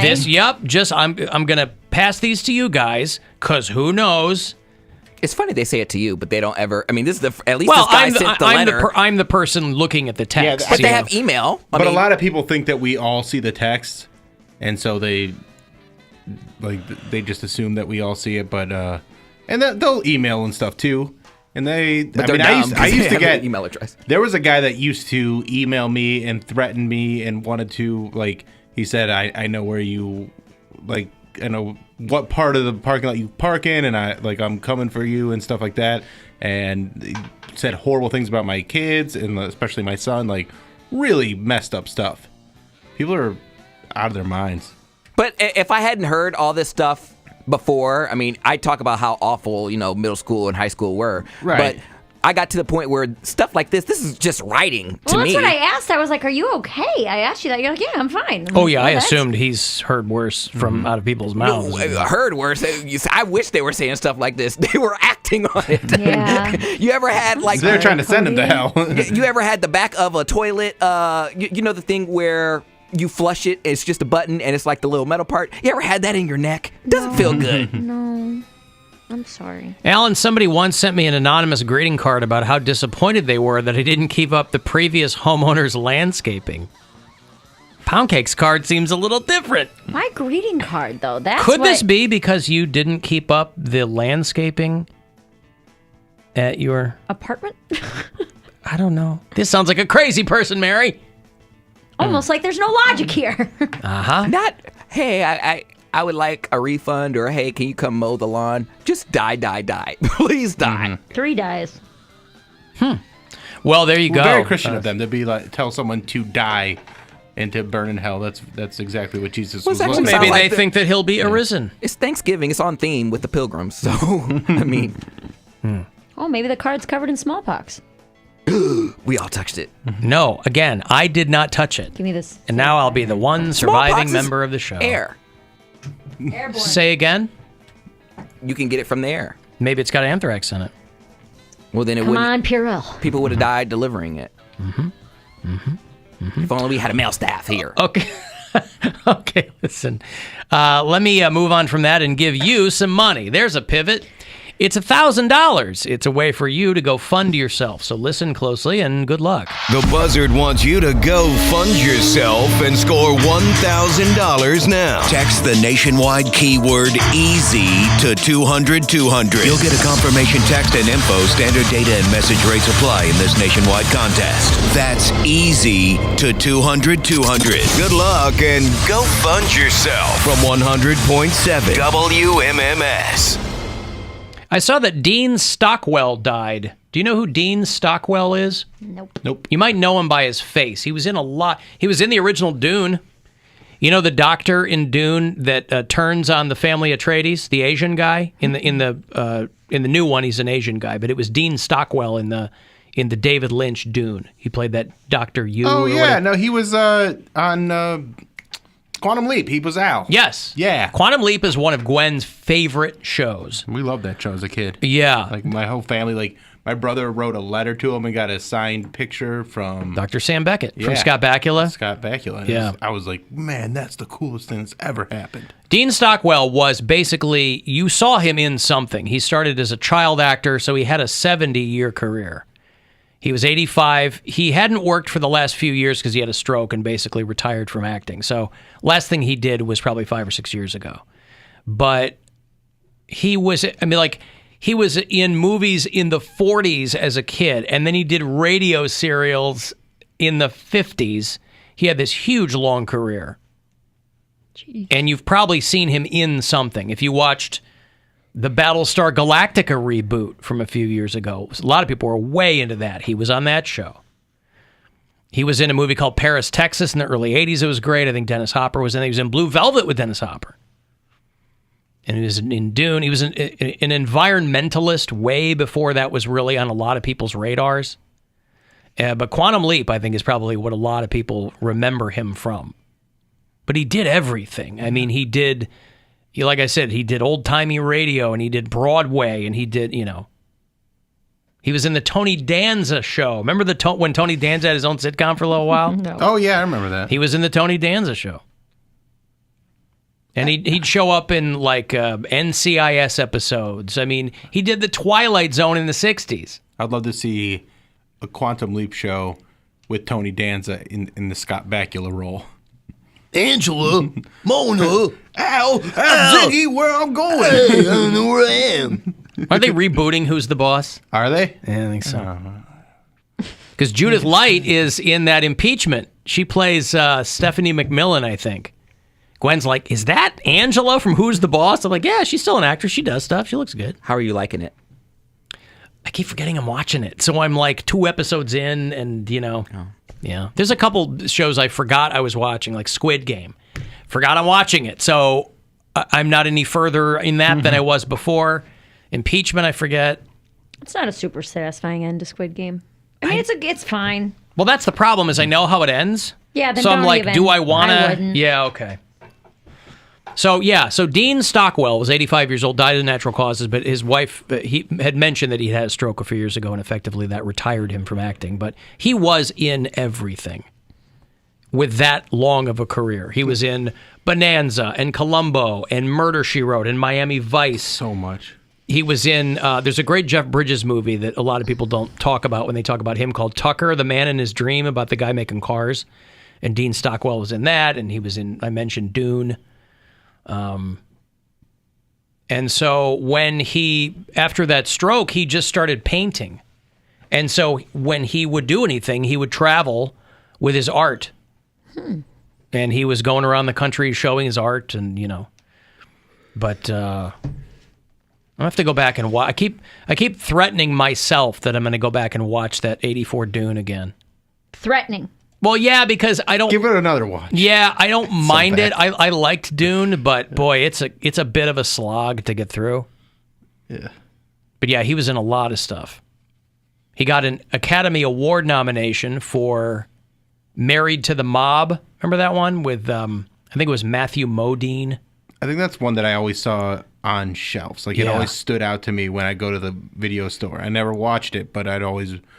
It's almost like it'd like follow you around. Like, oh, I get it. Married to the Mob is always in. Yeah, it's always in.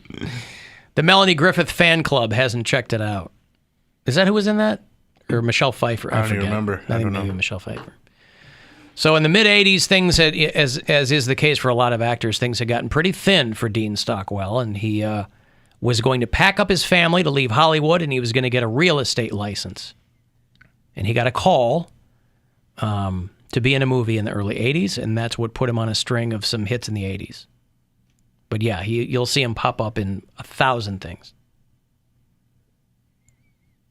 And I remember somebody asked him one time, they said, were there any roles that you regret not taking? It's a pretty standard interview question. Anything you regret not taking? And he goes, oh no, I took everything. Everything anybody ever offered me, I took. Yeah, we can tell. But that's also how you maintain a 70-year career, too, when you're 85 years old. I got a break here. If you want to get a text in, 35192 to do that. You can listen anywhere you are on the iHeartRadio app. If the government can barely...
1, 2, 3, 4. Play a little faster. Double bass. This is rock and roll. Call the Alan Cox Show. 216-578-1007 or 1-800-348-1007.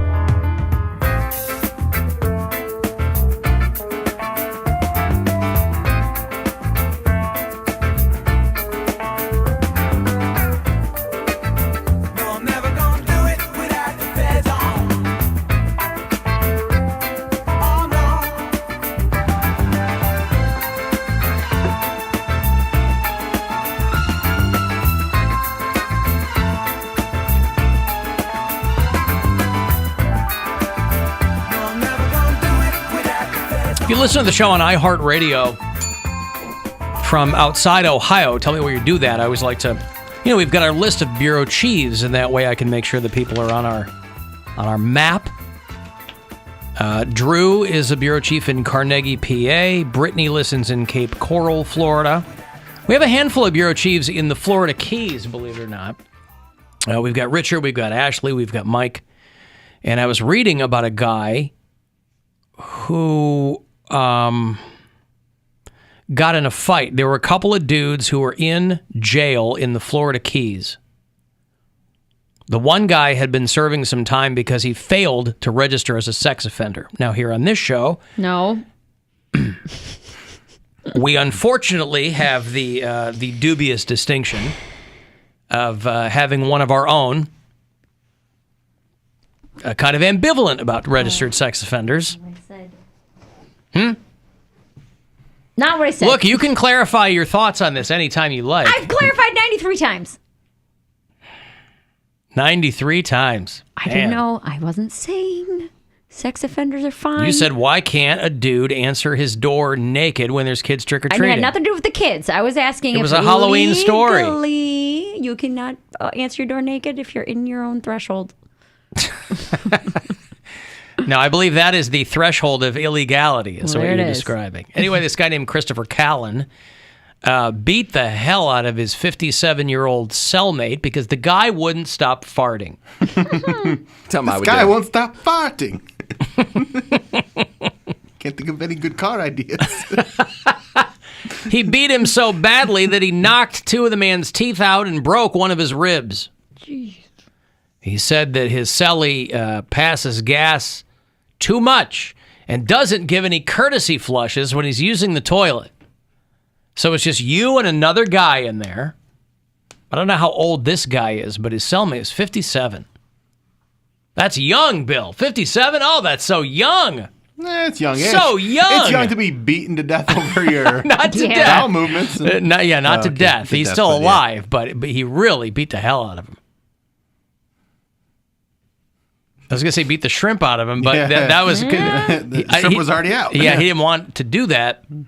Tried to beat it back into him. Yeah, they took him to the Lower Keys Medical Center. The guy... it'd be weird if you were in there. It doesn't matter what you're in for. Let's say you're even in for murder, and your new cellmate is a registered sex offender. Because they always do say that on the inside, they don't take kindly to sex offenders and rapists, which is, shades of difference. But sex offender usually refers to doing nasty things with minors. Chomo, they call it. What is that? Chomo. Oh, child molester. Yeah. Wouldn't that be chimo? No, it's chomo. Chomo? Even if a chode molester? No, but that's just what the shorthand is chomo. Oh, it is? Yeah. Oh, a chomo. If you all remember the great Fed smoker would travel around and he had a chomo stamp he'd put on people's faces to mark them as child molesters. And he was pretty regularly. Wait, he would just stamp people's faces? He'd say that. He'd always say, I got my child molester stamp here and you're chomo. But I still am curious why it wasn't chimo. It's just always been chomo. Not everything has to make sense. Boy, I know that. It's a good thing that dude never got her on Poundcake. Hey, I molest children.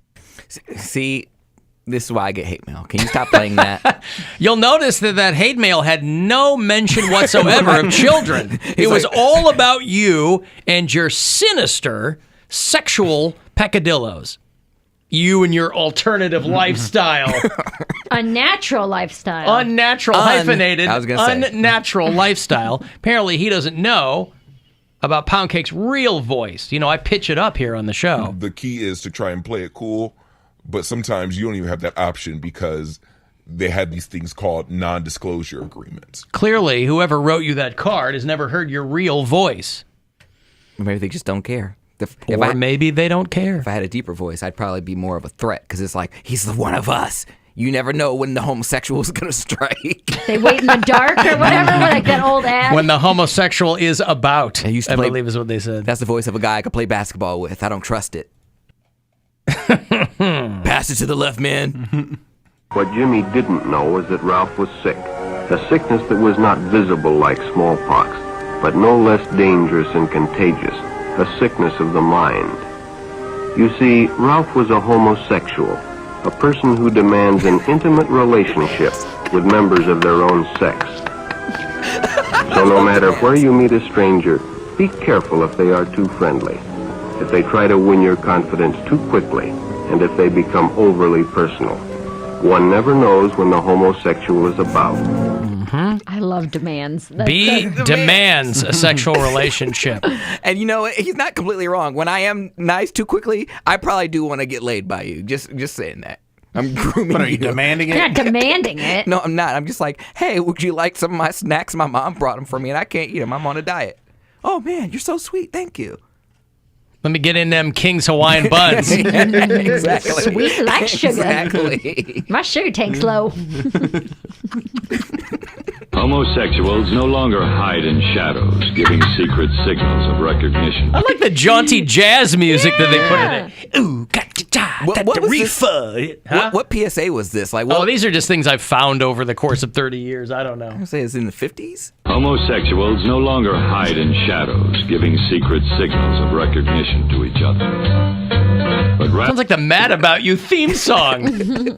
homosexuals no longer hide in shadows, giving secret signals of recognition to each other. But rather they have joined together into groups or clubs in an attempt to seek freedom and acceptability for their type of sexual inclination. I like how that's supposed to be a bad thing. They seek freedom. Oh, no. I thought we were all about freedom in this country. Oh, not that kind? Not, oh, okay. not gay freedom. Not that kind. Oh, not that Not kind. for them. Right. Understood. All right.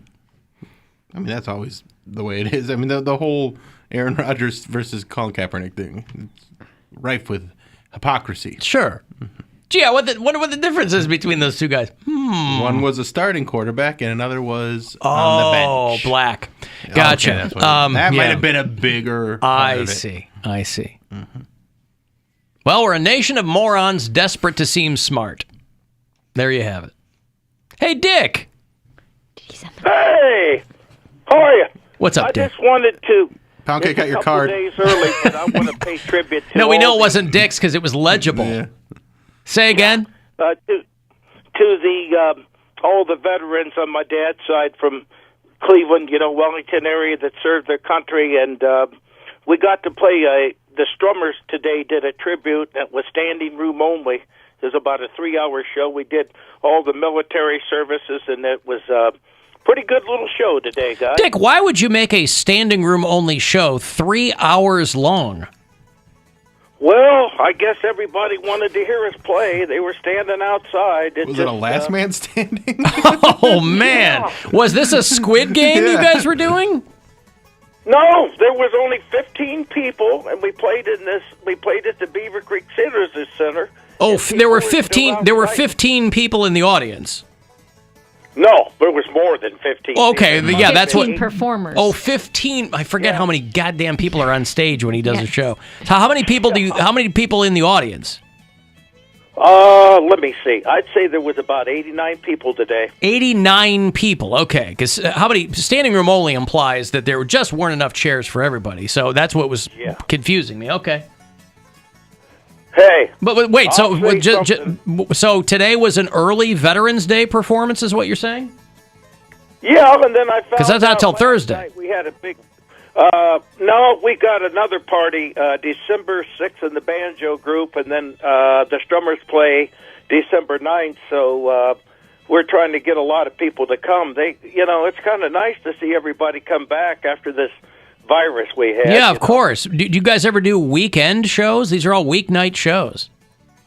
Yeah, during the weekday, because like on Monday and Tuesday I'm off, Monday and Tuesday. It's kind of nice. Yeah. Oh, okay. Hey, guys, I got something to tell you. I think the Browns are going to go to New England next week and pull off a victory. They're going to go where? I really do. New England. Oh, okay. Well, against the mighty Patriots. Mighty Patriots. Yep. Against the mighty Patriots, yeah. So, it's going to be, I'm counting down, you guys, listen to this. It's breaking news. I've got 8 more weeks to work, and I'm toll free. I don't have to worry about those. I've got my 25 years in, my little 401k, and I think I should buy some stock in Clear Channel. You think? Yes, you should definitely buy stock in Clear Channel. Alan Cox Show. Yes. If you'd been around when it was still Clear Channel, we might have solved a lot of problems there, Dick. Yes, absolutely buy stock in Clear Channel. Yep. You'll own a lot. You'll own a lot of billboards. Yeah. Yeah. That would be neat, wouldn't it? Yeah, it'd be neat. You could put whatever you want up there. You just, Unnatural. Yeah. Un-natural. Okay. Thank you, Dick. Yeah. Go Brown. Licky, licky, licky, boom, doom, down. Licky, licky, licky, boom, doom, down. Everybody have dick tonight. I'm going to take my 401k and I'm going to buy stock in Clear Channel. Yeah. Good for you. I would like to watch him try and buy stock. I think that'd be a very exciting afternoon. I'm over here on Robinhood. Yeah. Screw the data breach. No, he's going to go to a bank. Yeah. And be like, he's talk how to do the I teller. buy a stock? How do I buy a stock? Yeah. I would like a single stock. Yes. Maybe you should turn him into a crypto bro. Buy some squid coin or something, Right. Yeah, that'd be fun to try to explain to him. Sure. Did your thing crash yet? No. Yeah, right. I don't believe in Mary really wants bad things to happen to me. I don't want bad things to happen to you. You I want my your- money to go away and you want me to go to jail. I want your dumb ideas to have repercussions. I want your dumb idea. Do you know where we live? Dumb ideas have no repercussions whatsoever. They flourish here. They flourish. And also, I already cashed out my money that I invested, yeah, so there's not any... yeah. Here we go. Oh, you cashed out your crypto? No, I cashed out some that I invested, so now it's all He's house even, money. yeah. I see what you mean. He's gambling. Mm-hmm. Okay. Crypto guys who gamble are cool. When I go play the slot machines, That's I'm redundant. It's all gambling. No one said it's cool. Deviant. I never said it's cool. No, cool's not even part of the equation. It just made me some money, and Yeah. it might make me more off a very little bit of investment. It hasn't made you money yet. You only took out Well, I what's took even. a little bit more than even. Okay. So well, I was going to half say, made money. if it made you $1, it made you money. Right. Yeah. I also like that Dick prefaced his comment by saying, breaking news, I'm leaving Lowe's, which he told us a long time ago. Like a year ago. Yeah, that he was leaving at the end. He gave us plenty of time to prepare. I hope I'm not the only one that's been mentally preparing for this. For Dick to leave? Yes. I mean, I'll probably have to take a mental health day. We should do that. Yeah, so that Dick's we last can... day, we should show trip down to Lowe's. Dick's last resort, yep. Yeah. And we'll do a live show from Standing Dayton room Lowe's only or with Beaver only Creek 15 Lowe's. Yeah. Standing room only, 15 chairs. You of can old make any people. gig, by the way, standing room only if you only set out 5 chairs. That's Sold out. Yep, that's a little hack for those of you who are budding performers. SRO, just a couple of chairs. Yup. And then plant a couple of people in the chairs. So already 50% of the available seating Gone. taken up. Yep. So yeah, only what did he say? 8 more weeks. 8 more weeks. Boy, That's I hope January. I hope he has said that December 31st is his last day, but I hope that he has prepared himself. But you're right. That's not 8 weeks away. 1, 2, 3, 4, 5, 6, 7 left. So I guess, January 4th. So Yeah, like 7.5 or whatever. Yeah. I'll take him at his word, but I hope that he's mentally prepared himself. I don't know how he's going to fill up his days. because he doesn't have. He's doesn't going to have. be back there in 2 weeks. He doesn't. Oh yeah, of course. That's Yeah. why I asked him last time. Hey, if they say, could you fill in from time to time when you do it? He's like, nope, I'm done. But he doesn't have Trevisano to call anymore. Yeah, but they still have a radio show down there, so they'll still answer, I'm sure. And what he doesn't know is, I've only been taking his calls this whole time because he's gainfully employed. Oh. When he's done at Lowe's, gone. He's done on the shows. Oh boy. Retired from Lowe's, retired from shows. That's my new motto here at the Alan Cox Show. Yep. No more dick. Unbelievable. No, please. After all he's done for you all these years. Yes. All the great content. All The content, he's done the for love, me. the cards. Oh, that's right. It's Brian. What's up?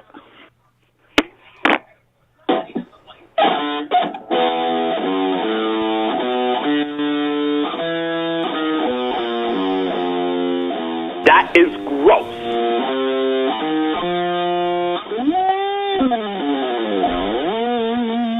Brian clearly celebrating the 50th anniversary of Led Zeppelin 4 I know, I thought in that his own inimitable fashion. This is Black Dog. it's familiar. This is yeah. Misty Mountain Hop.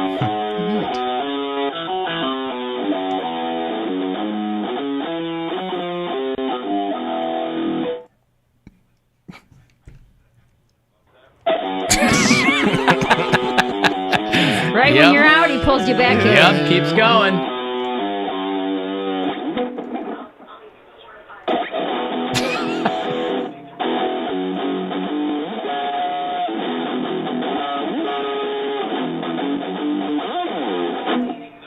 Uh-huh.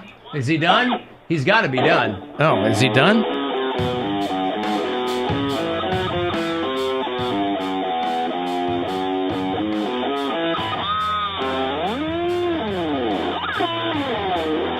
He's getting jiggy there. Oh, man. Thanks, Brian. He brings it. He does, man. That accompaniment is unparalleled. Good for him. You think his mom leaves him treats on his nightstand? Does that sound like a guy who's got time to be eating King's Hawaiian rolls? No. I don't know He's what he practicing does. the guitar nonstop. I guess his mom's looking down at the motel from the window in a rocking chair. He's got her desiccated corpse all dressed up in a rocker. All right, well, I don't know, maybe not. I'll give him the benefit of the doubt that he's just an axeman of the highest order. That's probably the way it is, but And yeah. he's nice enough to grace us with his abilities occasionally. shredded, Yeah, of course. And shreds for us. Thank you for the shredding. Thanksgiving's coming up. Some shredded turkey there. Some delicious sandwiches. I'm going to take a break. One more break. If you want to get a text in, you want to get the last word in, that'll be it. Do that. 35192. Another $1,000 for you to win coming up at 6:30. So listen for that keyword to go fund yourself. It's the Alan Cox Show.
got a role in the Marvel Universe on the way.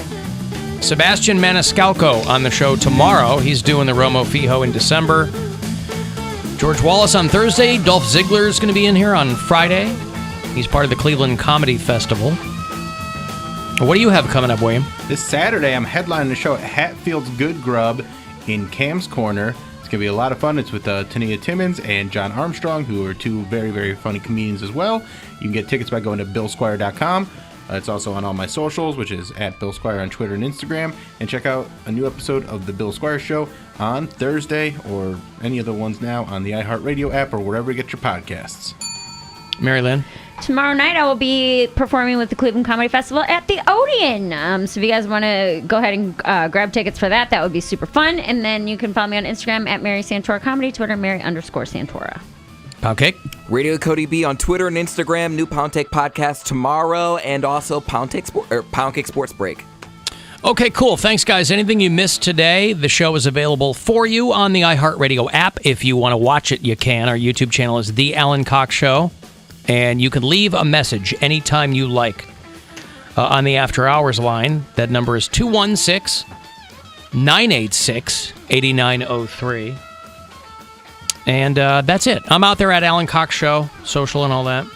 Rachel Elliott is next, minutes away from another $1,000 for you as well. So listen for that keyword and the next chance to go fund yourself. And that's it. We'll talk to you again.